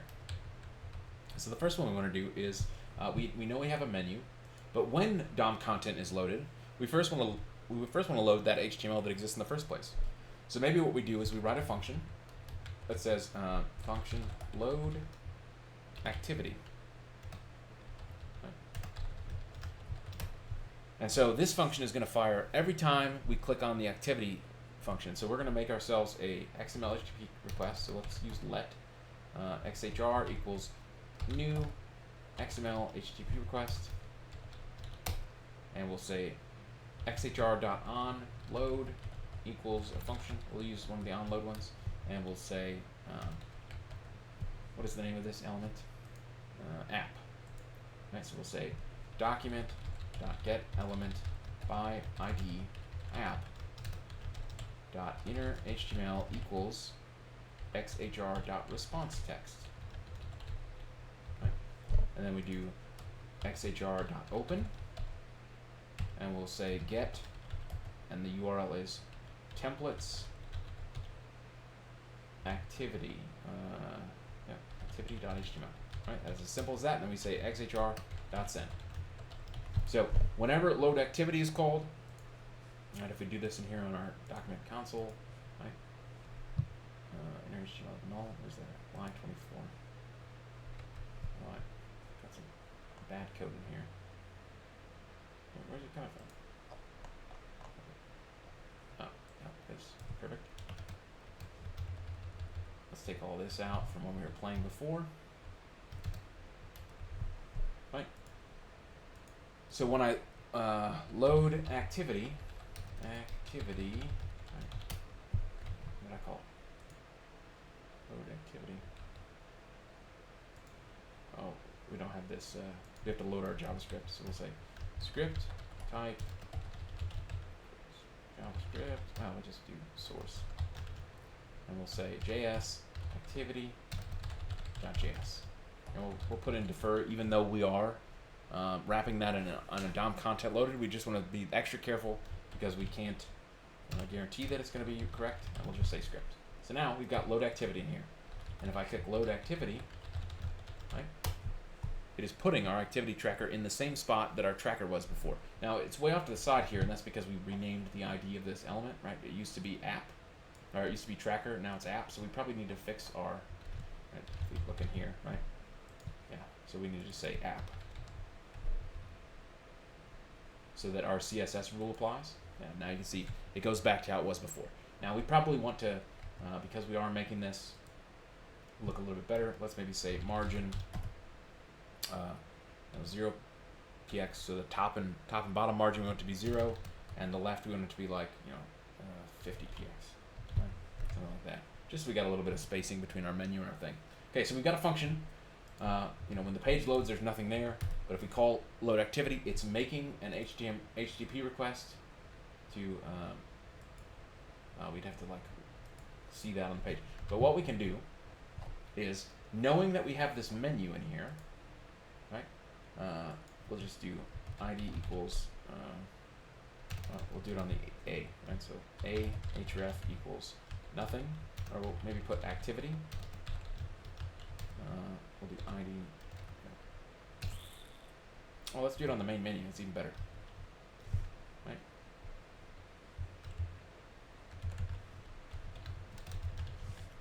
And we'll give it.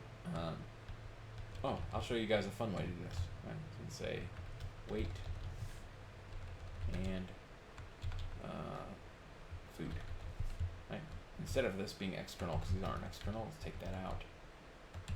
That was when we were playing before, right? So we've got our menu here. Now these are just changing the hash. We're not leaving the page anywhere, okay? But what we can do is that we can go into here, and this is called main menu, so let's capture that so I don't forget it. And we'll say document.get element by ID, main menu, okay, dot add event listener, click, And what we're going to do is we're going to function. We're going to look at the event. And we'll call this EV, right? And we'll say var target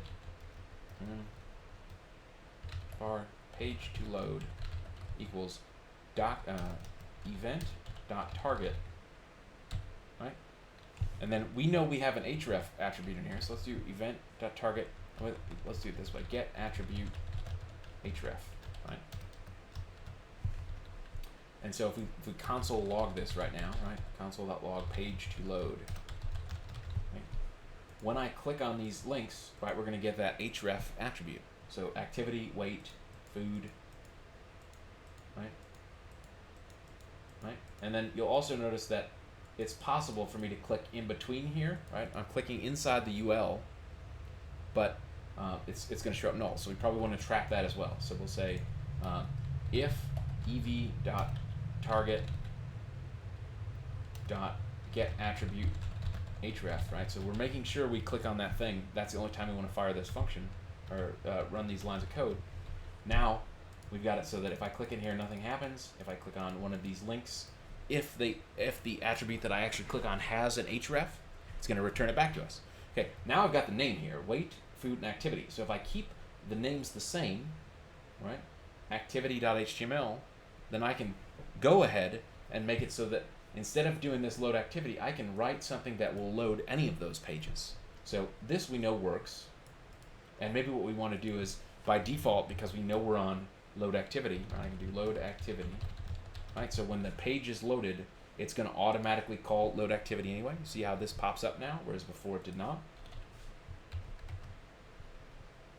It's the same, right? Because when this event fires, we're going to call this function, which is going to use Ajax to make a request to that template page. Okay? But now we've got all these buttons. We want to make it so that whenever I click any of these buttons, I'm going to take that href and I'm going to load one of these pages, right? And so you can very clearly see that there's a relationship here between this word and the value that comes in our href. So let's maybe try and craft a load anything function. So maybe what we do is we say function load template, and maybe this takes a string, right? So page name, right? So it's either going to have, in our case, activity, weight, or food, right? So maybe we'll put this in here: page name equals activity, weight, or food. And so let's just real quickly say console.log page name. Right? So we can come in here and say load template in our event, and we'll pass in page to load, which is the variable that we get here from our href. And this should now, it's going to log it twice, right? Because we're logging it here. So let's take this one out. So we know we're in the right spot.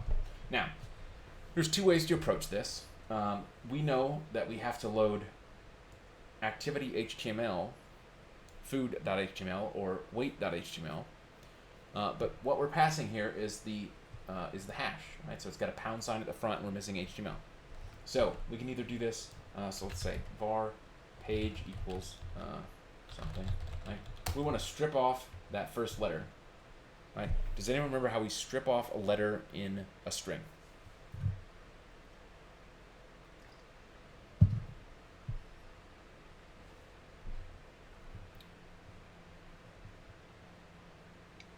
Shift it off. Let's try. That's a good suggestion, right? Shift is a function that exists on arrays, but you're exactly correct. Arrays, yeah. So, but you're thinking along the right lines, right?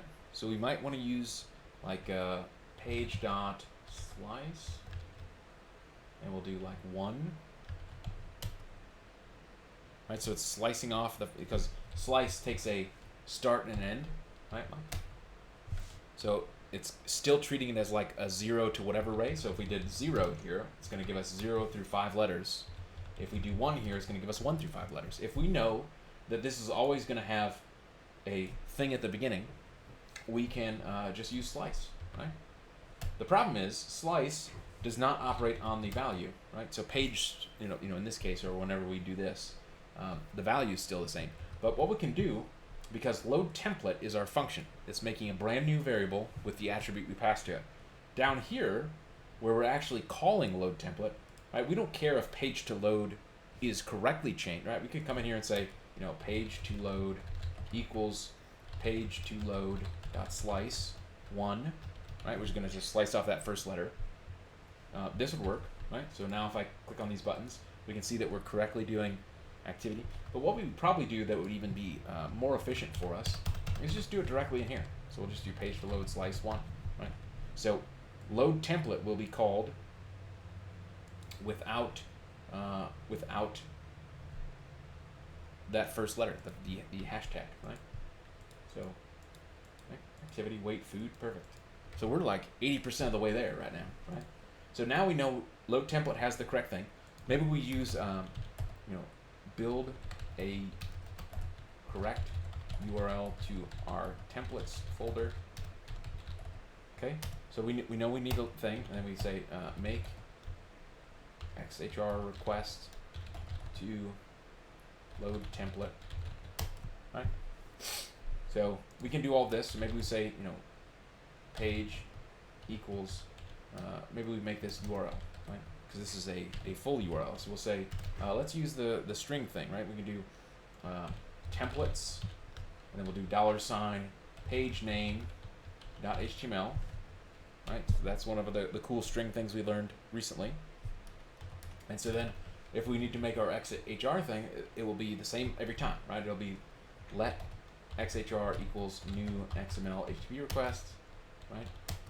XHR.onload equals function,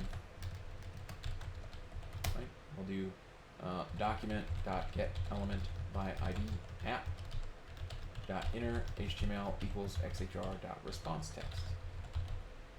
And then we're going to do XHR.open get, and then instead of typing this in, we're going to use the variable we made. So we'll say URL, and then we'll do XHR.send. Right? So in theory, if we've done everything correctly here, every time I click this page, right, activity tracker works, we know that, but this page is going to cause an error because cannot get templates wait.html. But it worked. It still made an XHR request. So now we just need to go and grab those pages and turn those into little templates as well. So we can do that really quickly.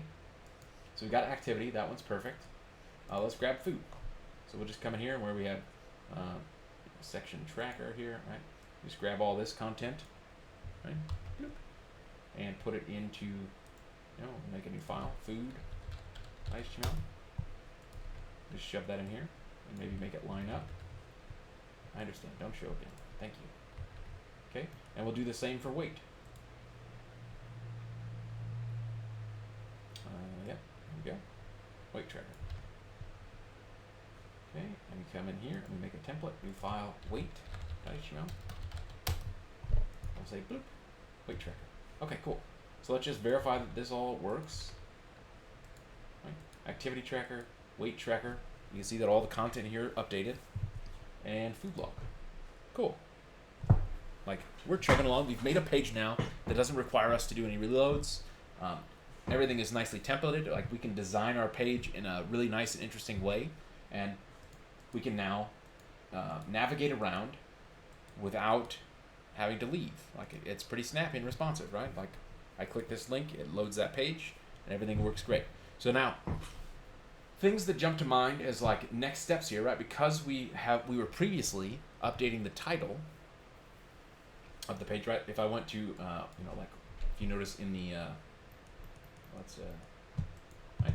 You notice that the title is My Fitness Tracker Fit Wizard. When we went to weight.html before, it was saying My Fitness Tracker. If we went to food log before, it would say food tracker, right? We probably want to do that same behavior.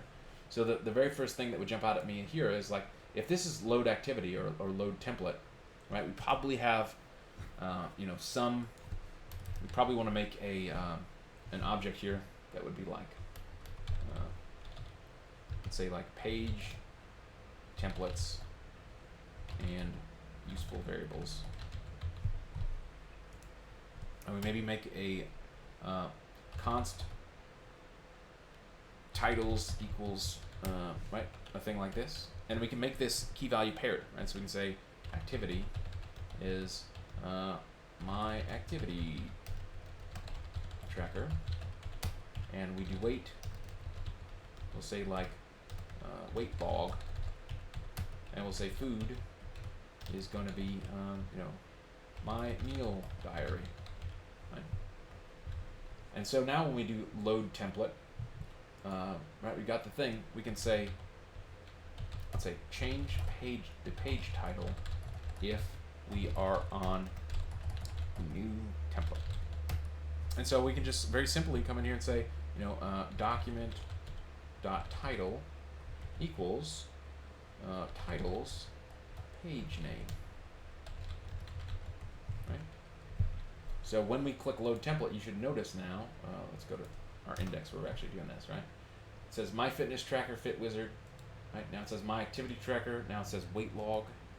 Now it says my meal diary. Right? So we've almost, with just a few lines of JavaScript, gotten back to where we were before. Right? Our page still looks bad design-wise. Right? We can fix that when we hire a designer here. But we've built a system that is storing this information. Right? So cool. So let's say the very first thing we want to do is, right, we've got this activity tracker. We want to be able to log all of our activity over time. Right? We've got everything in place now. When I load this page, everything's great. So what is one of the downsides to this, right? So I've loaded this page with Ajax. Here, let's maybe, let's say, right, we're in here, we've got our thing. What is our button called here? Check this out, close that page, close that page. All right, so we've got activity tracker. Okay, great, food. All right, so we have an add activity thing, right? We know that it's here. We can come in here and say document.getElement by ID activity. Add activity. Add activity. Dot value. All right, so this is how we would get the value of this. If I came in here and said like lifted weights. Right? If I put this in here now, right? It says it's lifted weights. The problem is if I go to this page and I run that same command, right? Add activity no longer exists. And if I come back here, if we tried to add an event listener on this, let's see what happens. This is probably going to break for us. So let's just, we're writing JavaScript, we want this to exist. So we'll say document.getElement by ID, activity, track, add activity, add activity, add event listener. Let's put it on the button so that it's like we're clicking this button. Let's just do ID equals track exercise. Okay. So track exercise. Right. So when we click on this button,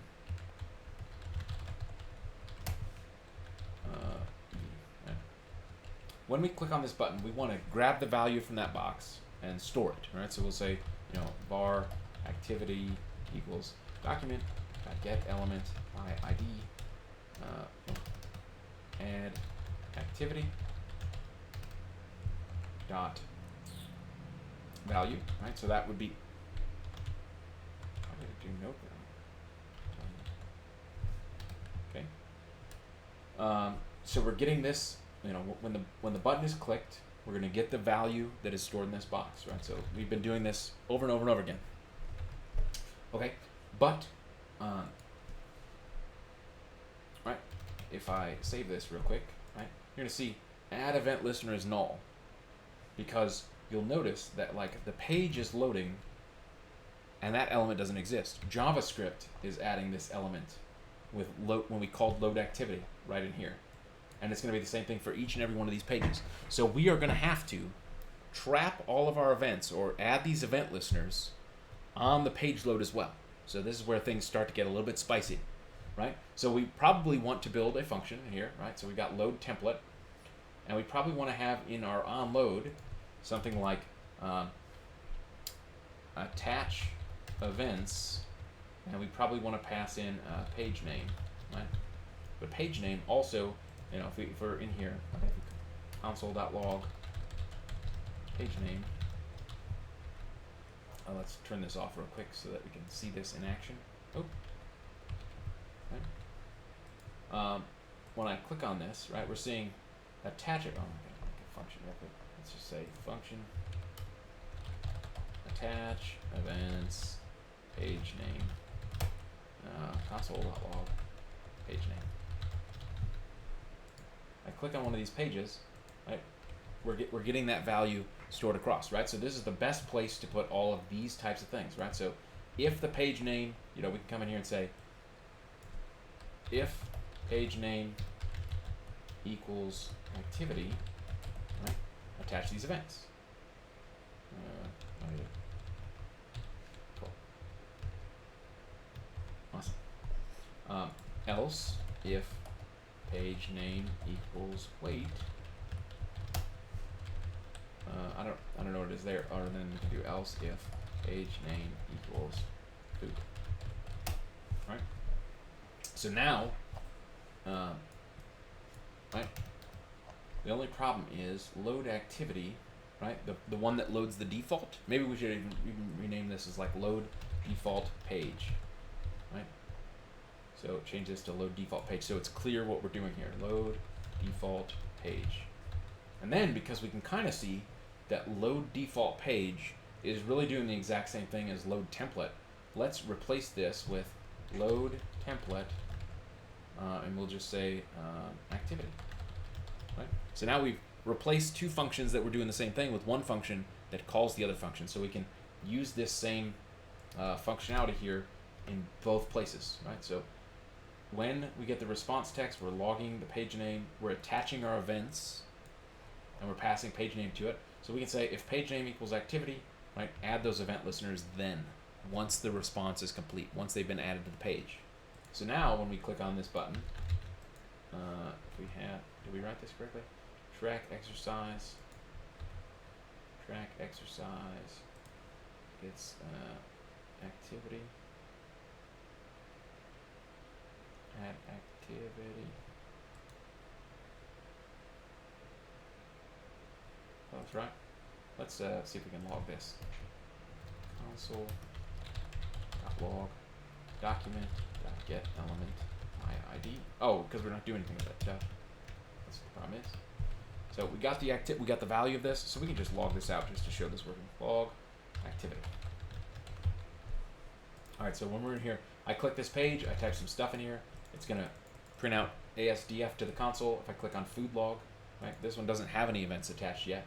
But if I go back to add activity, right, all of that will be stored. So we've got like the framework here of a really cool functional program using a lot of the techniques we built over time. So, really the next thing here is, okay, we've got an activity tracker. I want to store this. That's step one. And B, like I want this unordered list here to maybe be pulled directly from session or local storage, right?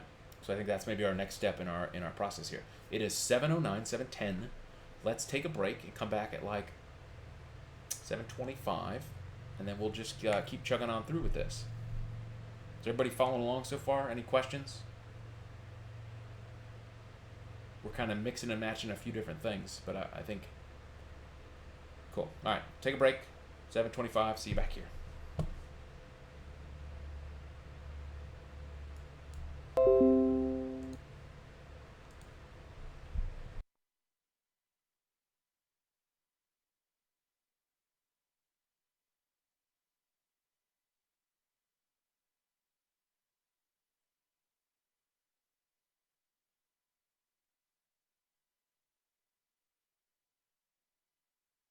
Recording.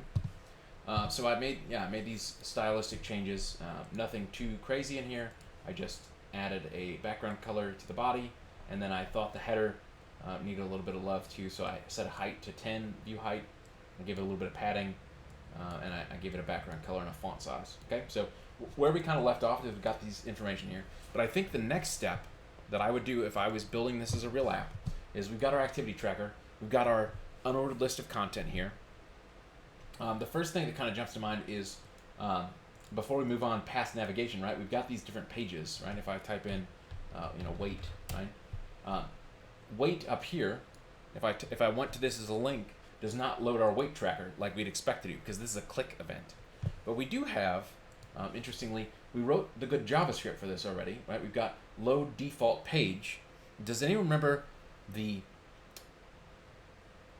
way we would grab this URL in JavaScript in a way that we could maybe, instead of just loading the default page, right? We're going to load activity by default, but if we had passed in wait, we would load that page instead. Does anyone remember how we can get page URLs and addresses from our JavaScript? You can access it through the window object. Yeah, okay, that's it, right? So window, do you remember what the specific object inside window is? You're on the right path for sure. I should have got more soda. I don't. Okay. Nobody else remembers either? Window.location, right? We know that .href gives us the full path. So if we wanted to, we could use, window.location.href, and then we could split on slashes, for example. That would give us an array where the last of that, right? If we did 3, right? That's wait. But there's also window.location.hash, which gives us that little bit here. So regardless of if we had index.html/wait, right, .hash will give us that value, right? Window.location.href, this was how we would navigate to a page with JavaScript, or force it to go to a different place, or force a reload. But if we do .hash, we can grab that same value that we were playing with before. So to me, I might want to come in and here and say var page equals window.location.hash, and then we can use our ternary operator, right? Question mark, and we can say if it's there, do window.location.hash.slice 1, right? Just like we were doing before, or activity, right? And so now we've got a page variable, right? If we run this code, we can see what it does, right? So right now, because we are on a page that has a hash, it's going to give us wait. And if we were on a page that didn't, it's going to give us window location hash. What is that giving us now? Oh, I need to load this page. HTML, right? Cool.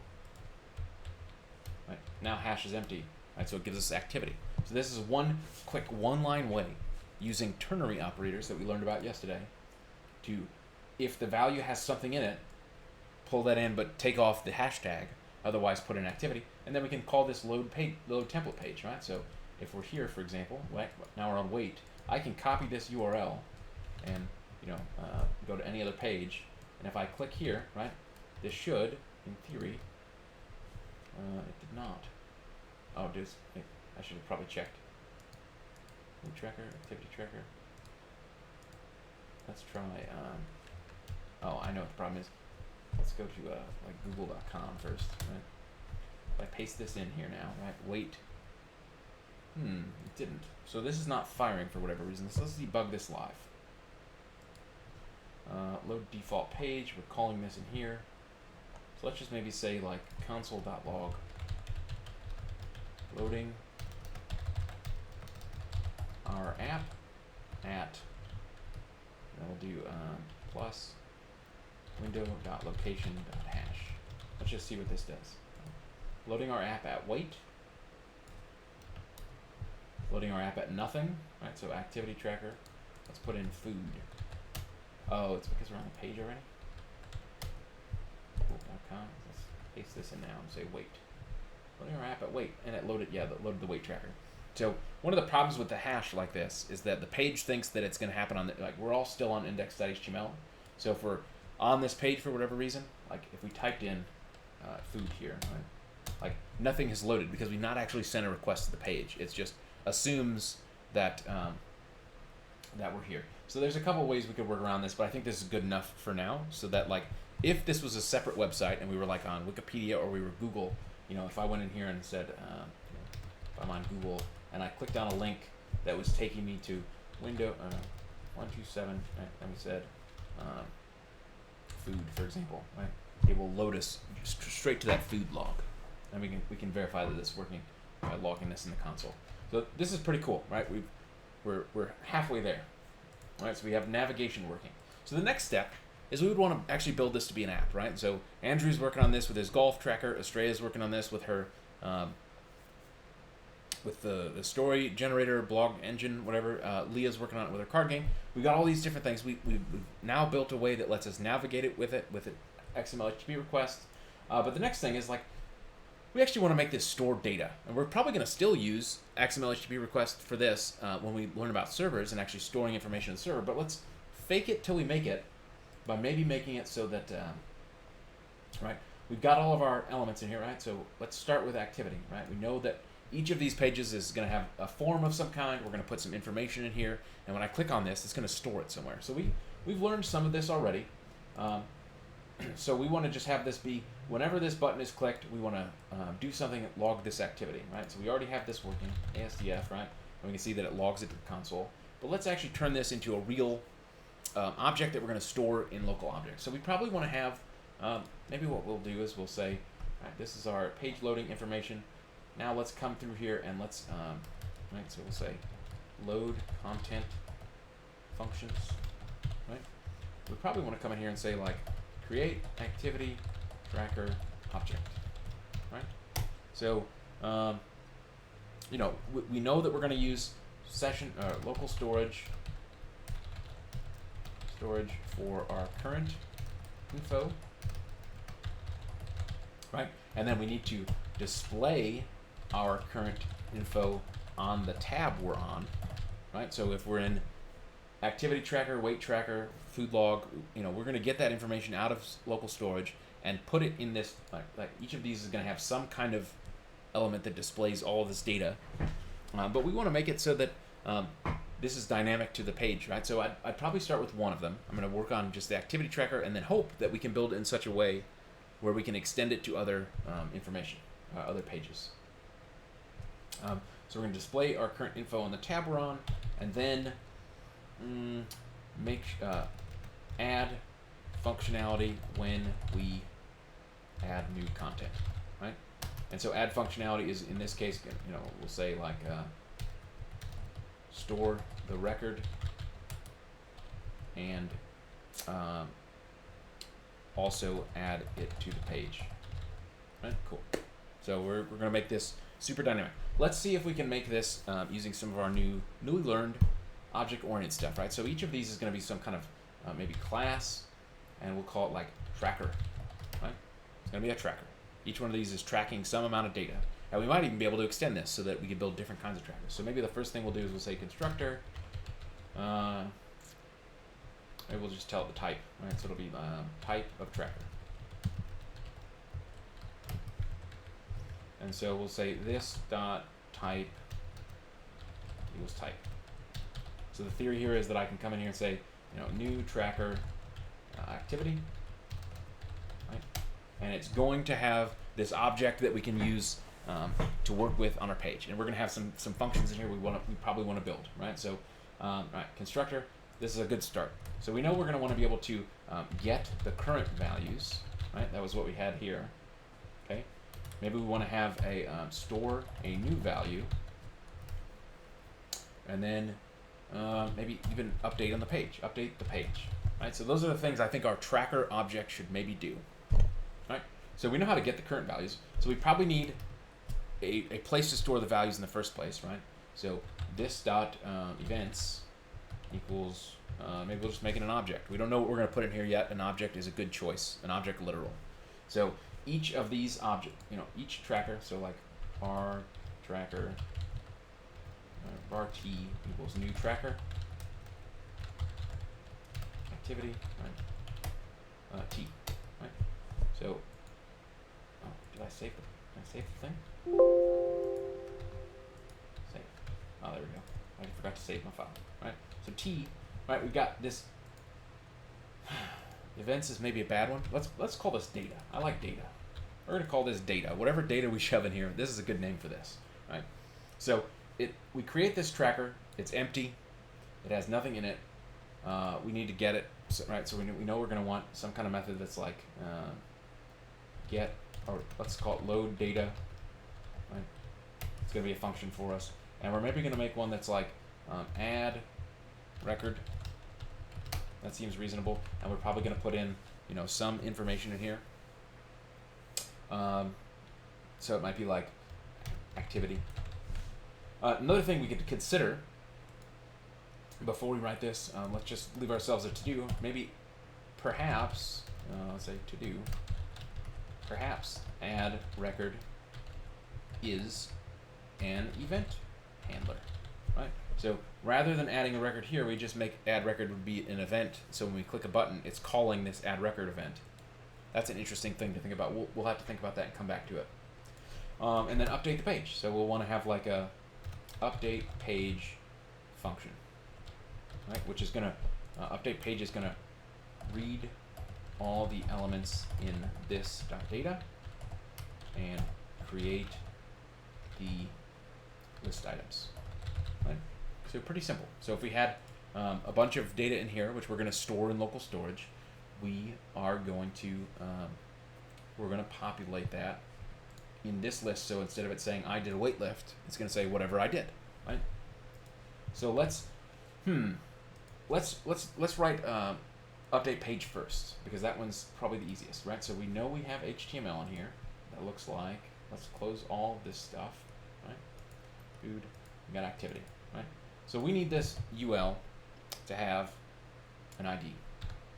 So we'll say, we want to make this probably agnostic, because we know we probably want to use this same class for most of these, right? We got 3 templates in here. We want to use the same class for all 3 templates. So we're probably going to come in here and call this ID something like activity data, or we'll call this tracker data, right? So now whatever tracker I'm in, food, activity, whatever, I'm going to always have a tracker data unordered list, okay?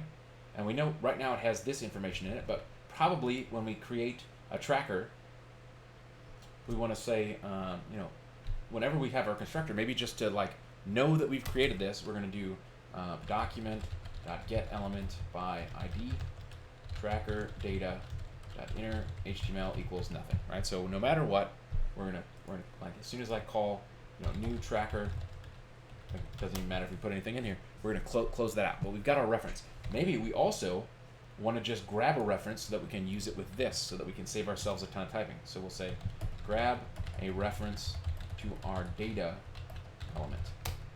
So we'll say this, and maybe we want to pretend that like this is private. So we'll say this data L equals document dot get element by ID tracker data. Okay, right. So now we can just do this data L dot inner HTML equals nothing, right? So as soon as we load this new tracker, it does that same thing. So we've stored this in here. If we look at our new tracker, right, it says we're storing this data L, which is that user element here. And so now when we're in here updating the page, you know, we can just very easily create all of our list items, right? So if we had, for example, in here, let's just put in some stuff. We'll say, you know, run, I ran, walk, I walked, right? So just like a regular old object, you know, we can come in here just like with anything else and say, let's, you know, HTML string equals nothing, right? And we'll say for var key in this dot data HTML string equals HTML string plus li plus this dot data key plus li, right?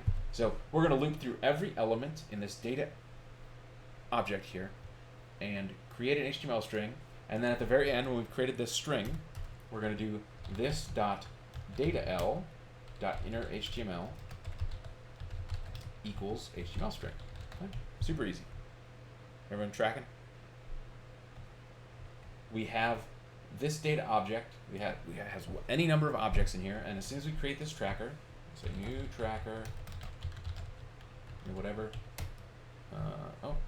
And then we say, I need to assign. So let's say var t equals new tracker, and if we do t dot update page, it is creating our list items right in here. Okay, so we're on to something pretty cool here. We've created a class Now, we probably need to make it so that, here's a good example, right? We know we load these pages with this functionality. Okay, if I go to the activity tracker, going to the activity tracker should probably create that object for us so that the page can do it. So, how do we do this? Let's see, load template, right? So as soon as the element is created, XHR, so we know we have the page name here. Let's just try and, right in here, maybe we call this var tracker, well, let's just say tracker, activity tracker equals new tracker page name. Right? Okay, so we need to make ourselves a global variable. So maybe we come up here and we just say like let tracker equals null. Wait, what do we call it? Activity tracker? Right. So we created a global variable. It's going to have all of our objects in it when we create it. And then when we're in the load template function, which every one of those is calling, including our default load template, is going to say it is activity, this is weight, this is food. And then when our XHR, when our XMLHttpRequest happens, we're going to create that object with a new, and we're going to pass it that page name. So this is the constructor. So when we call new, it's going to say, hey, the type is this. And so now we can test this. Let's go to weight. Oh, yeah, that one doesn't have it yet. All right, so if we do activity tracker, right, we see we have an object that exists that has a reference to that unordered list. It has some data, and it has some information here, and it has a whole bunch of functions. So we can do activity tracker dot update page. Perfect, and it shows our elements here. Any questions about this so far? I feel like we're moving pretty fast. I'm going to sit here awkwardly for 13 seconds. Everybody's good?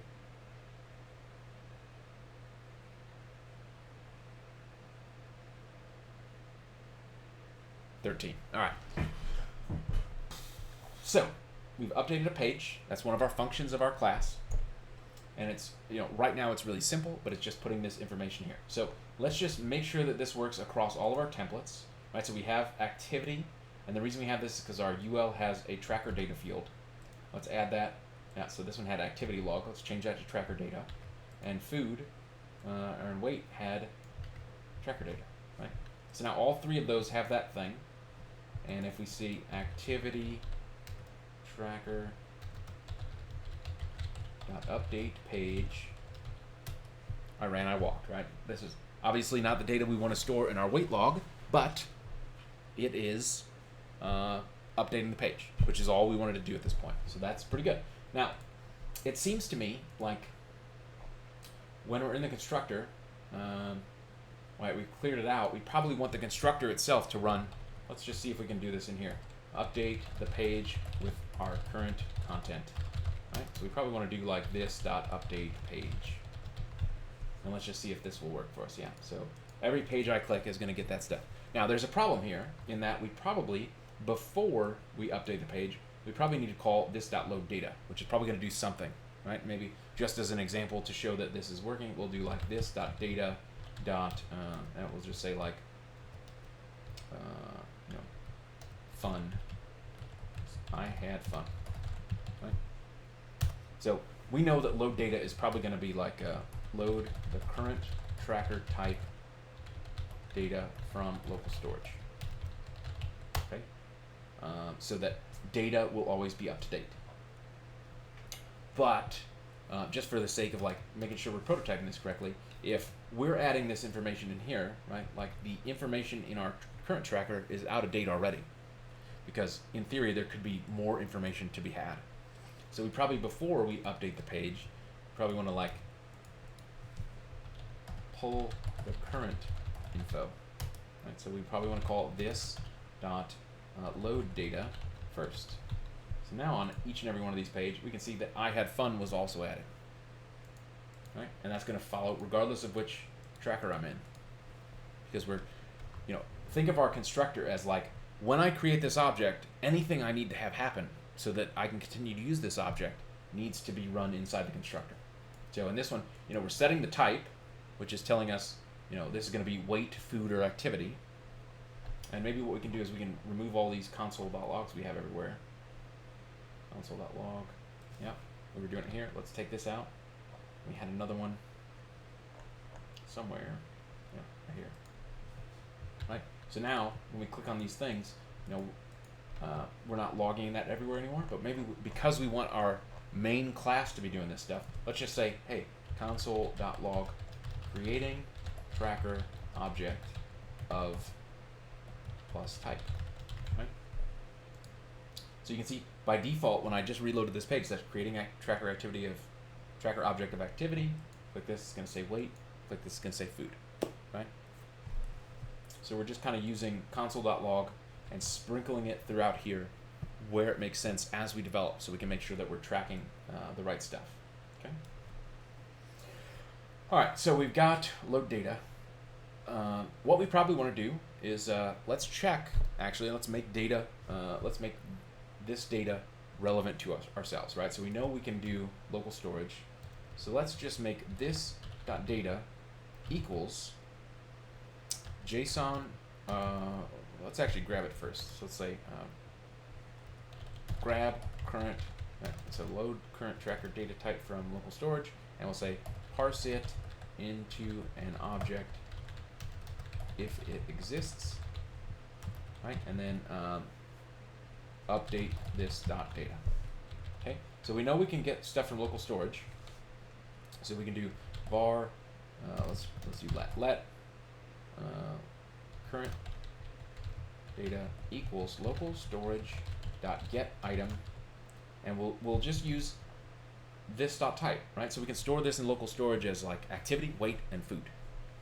So we'll just do this .type, get item, this .type, right? If unexpected look. So if we do local storage on something that doesn't exist, local storage dot get item, fun, right? It's going to return null. So right now, because we haven't stored anything in here, this is let current data is going to equal null. So we can check to see if it exists. So if current data, right? So if it's not null, we're going to assume that it's a JSON string that we've stored correctly. So we'll say if current data, we'll say this .data equals JSON.parse current data. Otherwise, right, if it's null, right, then we can just do this .data equals empty object. So we're just making sure that we've loaded this with some default data in here, but we probably want to make it so that this data is empty here when we've updated it. Okay, so now load data kind of works. If I click on this, right, like local storage has nothing in it yet, right? But it's got a bunch of it's got our information from our lap builder that we had before. So let's just do local storage dot remove. What was it? Clear. Local storage.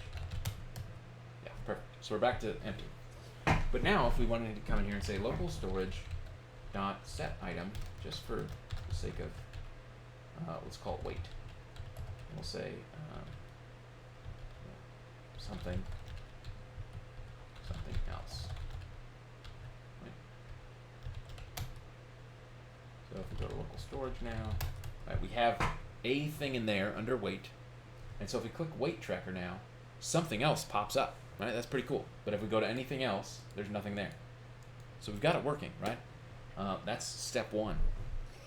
All right, cool. So now we need to have add record. This may be where we're going to store some stuff. So this add record, there's a couple ways to approach this. We probably, let's just do this like the simplest way first, right? So add record has an activity, and we'll say like this .data. And maybe we need to figure out what our activity option will be, right? So if we're on the activity tracker, if I type in I ran, and I click track exercise, we have I ran as a value. But what are we going to store that in our object, our data object? We probably need like a date. So let's like figure out what does our activity variable look like? And so maybe we'll prototype this and we'll say like activity equals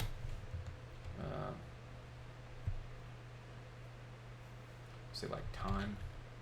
Oh, here it is. So we'll probably want like activity will actually end up looking like this because we're going to store it in this data, right? So we need to know what this key is going to be. This probably needs to be a time value, right? So we'll probably have it as like just for the like this won't actually work yet, but we'll put like time equals and then we'll come in here and say like activity.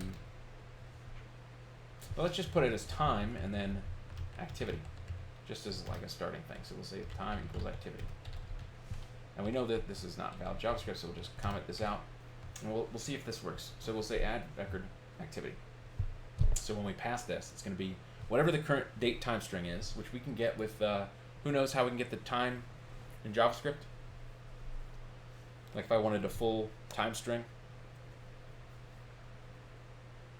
Any ideas? Date get time. Date dot get time. And problem is date is an object, so we could have called it with new. Oh. New date dot get time. Right. Let's try that one. That's going to give us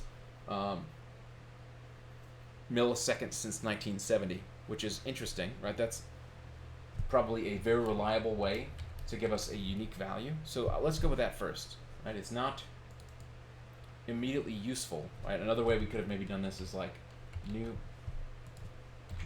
date dot get we do like toString, see what happens. Right.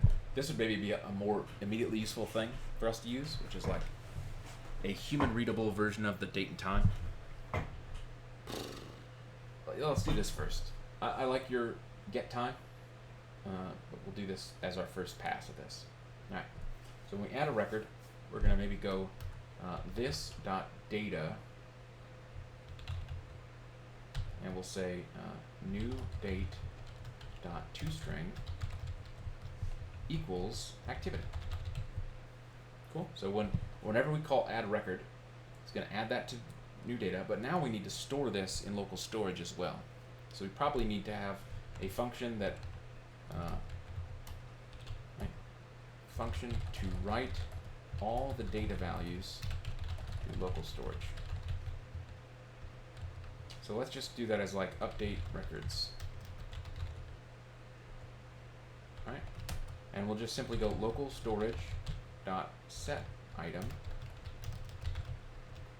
and we'll call it this dot type, which is going to be weight, activity, or food is the key, and then we'll have this we'll do json.stringify this dot data. Okay. So now that we've added this data here, we probably every time we want to do this, we'll do update records, right? So that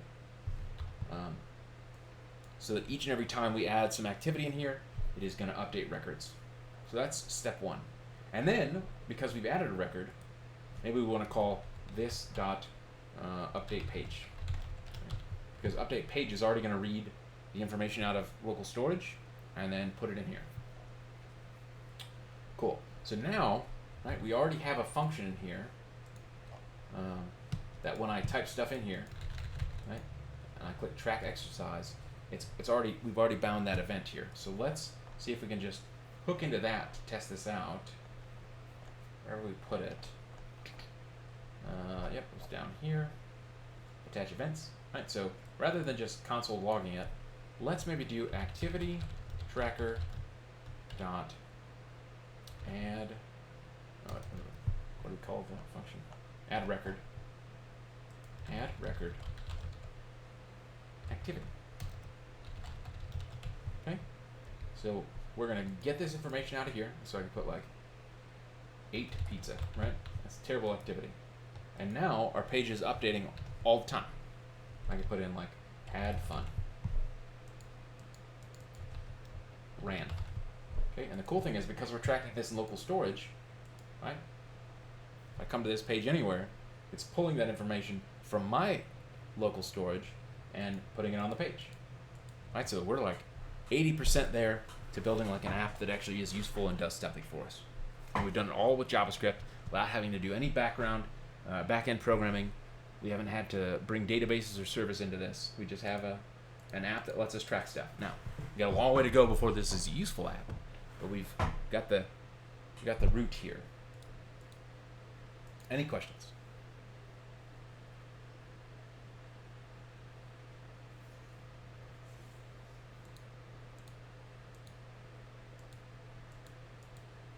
Okay. Some other things that kind of jump to mind when we're looking at this, like hello, right? When I click track exercise, the current value of this remains in here. I probably want to make it so that like when I click this button, we probably want, like as soon as we store this activity, we probably want to say if, or let's just say document dot get element by ID add activity dot value equals, and we maybe even want to like get element by ID and activity dot blur, right? So that we focus. So that like if I type a word in here, Andrew, and I click this button over here, look, I'm right back here, ready to go and type more activity. Like these are, I was talking to Selena on break, like that's user experience. Like, does this app feel natural as I'm using it, or does it leave information in here so that I have to like copy out and paste this information here in a way that makes it unpleasant to work with the app? So I can keep doing this forever. I like hello, right? Exercise. Right? We can make lists miles and miles long.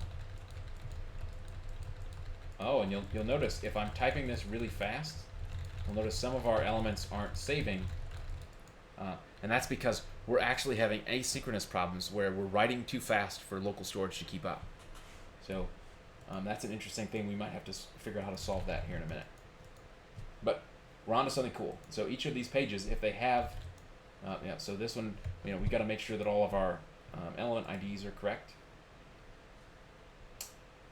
So we got add activity. So we got add activity and track exercise, right? So we probably want to make this generic as well. So instead of track exercise, we want to put it like add data, track data.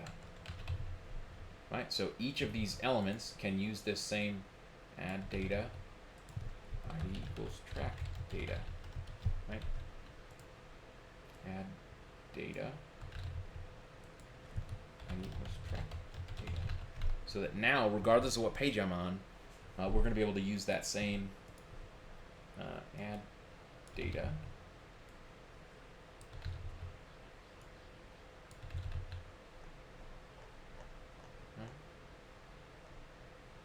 Is that the only places? Yeah. Good. So now, I must have missed something. Wait. Add data, track data.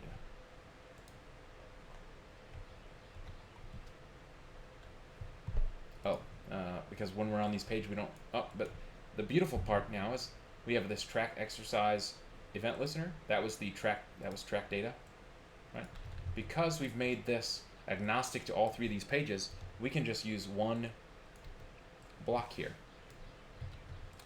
And we're going to attach that event on each and every page. So I can put stuff in here, and the weight tracker now works, and I can go to the food tracker, and that's going to work. And that's going to store all of my information between each of those pages because it's all stored in local storage. Right? You can see that there's an activity, a food, a length. If we wanted to make a fourth type of tracker, all we have to do is follow that same flow and come in here and make a new, copy page, paste page, and we'll rename this to be like biking, right? And we'll say like biking tracker, right? And if we add it to our menu, which is an index, right? Come in here and say biking tracker.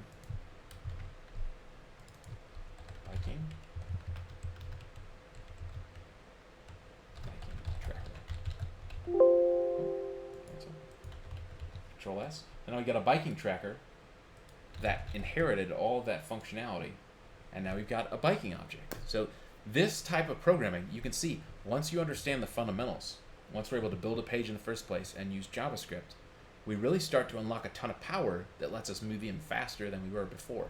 Because we can reuse components. This is like reusability and extensibility. We made an object that knows all that we need to know about storing data in our trackers. And I mean, we've got it pretty well commented and spaced out here so it was easy to work with. But like in, what is that, like 40, 50 lines of code, we have an entire object that we can use to store data. And as we get into like database stuff, instead of storing it to local storage, we can just say, hey, send an XMLHttp request to the server and send that data there so that we store it in a database. So that if I load this on a different computer and I'm logged in as me, it's going to say, give me Eric's activity tracker. So we'll be able to use one of the powerful bits of writing objects like this is that I can write the code, and then as we add more functionality, I'm really just going in here and changing, like, where do I load the data from? Where do I put the data from? Right? We probably still, even if we're storing stuff on the server, we probably still want to use local storage, because then we can do all kinds of cool stuff where, like, if the request to the server fails, we still want to save our information until we connect to the server again in the future and make sure that we've sent along all of our changes. Cool. All right. I need to get a drink. My throat is very parched. We're going to take like a quick 5-minute break, 10-minute break, come back at like 8:15, and then we'll spend the rest of the day. We can ask questions or maybe continue building on this or whatever's useful to you. Okay?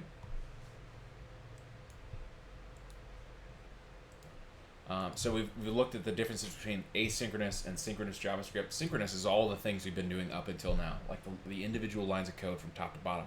But as we start communicating with servers, as we start interacting with user behavior, all of that needs to be asynchronous. And so XMLHttpRequest and making requests to servers is like the easiest example to point to, where a few lines of code gets you a ton of value and a ton of bang for your buck when you're building websites. There's another way to request information from servers that is also asynchronous, and we're going to probably spend quite a bit of time exploring that tomorrow, because there's a whole other concept that is new called promises that is different from how we've been doing it with like callback functions. So I don't want to complicate what we've done tonight with a new way that is going to do similar types of stuff, so I'm going to just let this kind of digest and sink in a bit. But for the rest of the night, really like the next 30 minutes or so, what would we like to talk about? What makes sense? What doesn't make sense? What did you like about this process? Kind of open discussion here. What do we think? Go, Estrella.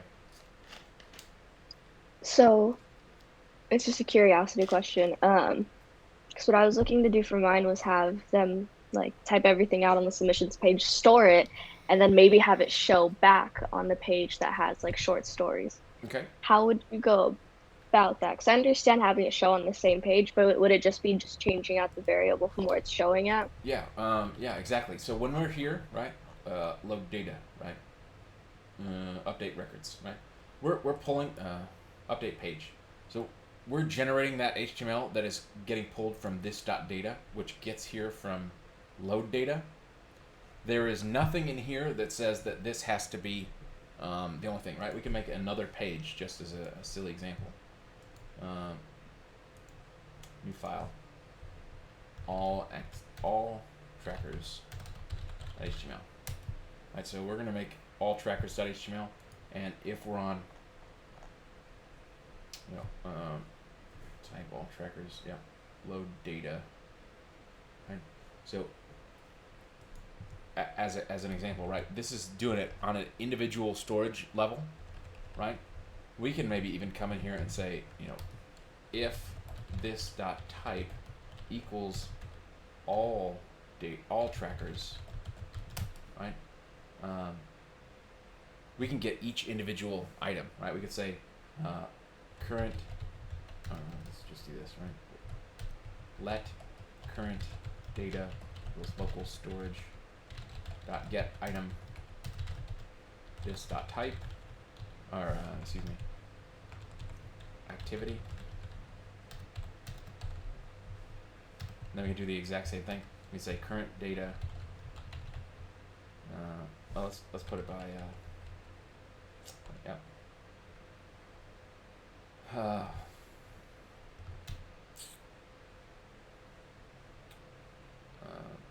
What is it? Object.concat. Is that a function? What is the one that lets us merge object dot?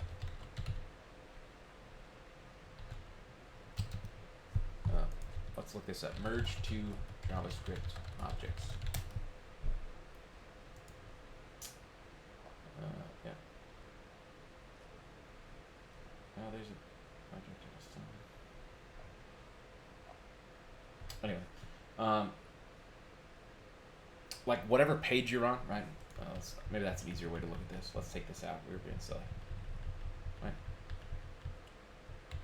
Like, oh,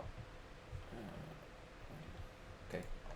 So just because you're on a page that does not have its own data, like if you're on the display stories page, anywhere you can get this information, like you can be on that page and still use get item whatever.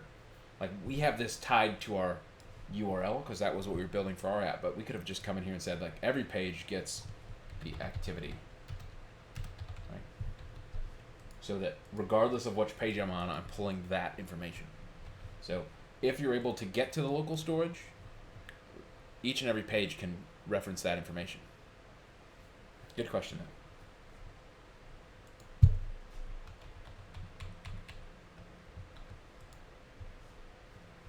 Anybody else?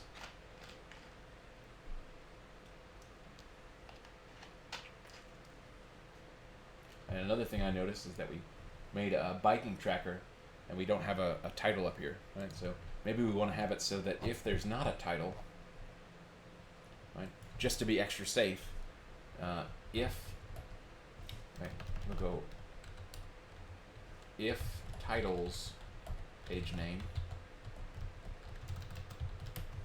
then we'll do it. Otherwise, we'll do document.title equals.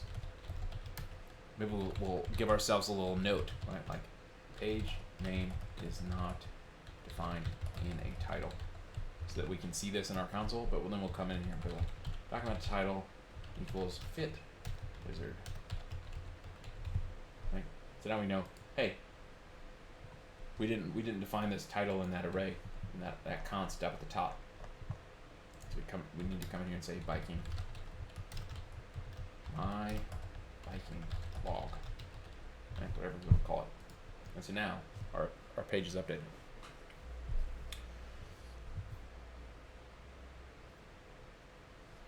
What else?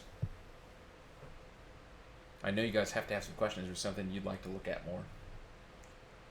We feel good about all of our kind of how we would use a class and an object in the real world to like make something useful.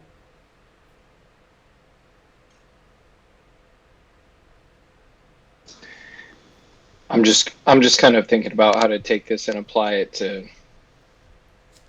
my project. Maybe redoing some things with classes instead of the way I had it with objects. And to be clear, like with very few exceptions, like we didn't use anything in here that would require you to use this class syntax. We could have just as easily written this specifically as like function tracker, right? That's going to be our constructor, and it takes a type, and then we would do all the same stuff like this dot type, this dot data. Right? You can do this. So now everything is exactly the same, and we could have, instead of these functions down here like load data, right? We could have done tracker dot prototype dot load data equals, and then that function. So function. We could have written it either direction. Class only makes sense if you wanted to use some of the extra stuff, and we were thinking about it, right? So why we might want to use this class is if I wanted to come here and say like, class weight tracker extends tracker, so that I can come in here and say constructor, maybe it's weight something, and then call super, so that I maybe needed to what do you say? Type weight. So that we could build a different tracker using all of that extra work we put into this, but maybe, the only difference from weight tracker is that it also has like,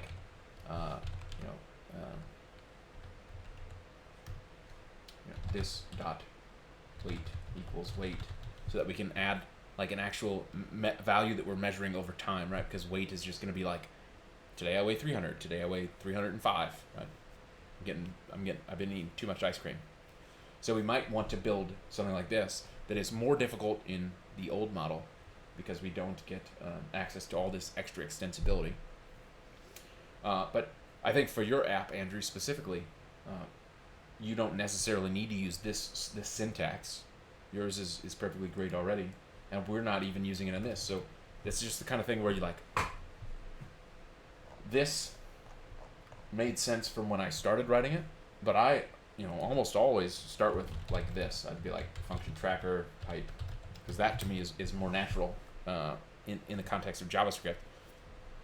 But it's personal stylistic choice. Unless you're using some of the things that you only get using this syntax, either way is fine. But I think it's more about the thought process that went into this, right? We started with, hey, here's what we think we're going to do. We described it in comments, and so we said, create activity tracker object, get the current values, store a new value, write all those to local storage. Like we commented out what we thought we needed to do first, and we started writing as we went and just tested along the way. Like if you remember way back in the beginning, we had this data. Yeah, it still has this junk data in here that we put in there to begin with, right? Like if local storage wasn't working at all, like if for whatever reason, if you think of this as like, this was our server, right? We're storing all this information in here, where we're getting it like this. Like we have fallbacks here. If I take this out, wait. Because we're, let's just say, let current data equals this dot current data, or this dot data. Okay. Unexpected token. Huh?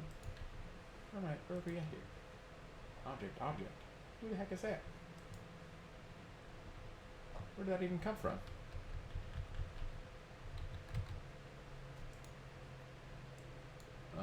Weird. Oh, because current data, this is supposed to be a string, right? But like, to me, the point of this exercise is like walking through how we're going to build a real app, right? We started this app a couple of weeks ago when we were learning HTML and grids and stuff, and now we've just, with less than 200 lines of code, like turned it into something that is a prototype that we can continue to build off of, and hopefully it's just more examples of, there's nothing really magical here. We can start describing what we want to do, and even if we don't know what that thing is, like we can go look this up, right? How do I get the URL in JavaScript? How do I get the whatever in JavaScript? How do I store something in JavaScript?